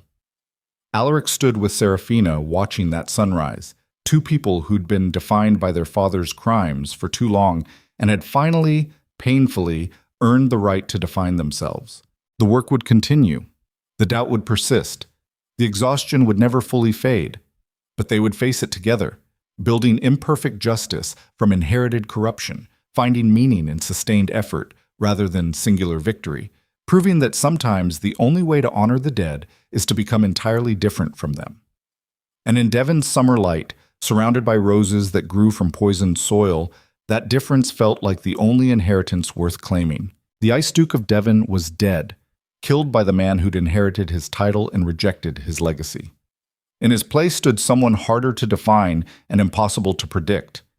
A man who'd learned that power without accountability was just cruelty with better manners, that love required daily choice rather than singular declaration, and that the only honest way to escape your father's shadow was to build something so different that comparison became impossible. Devon would remember this story for generations.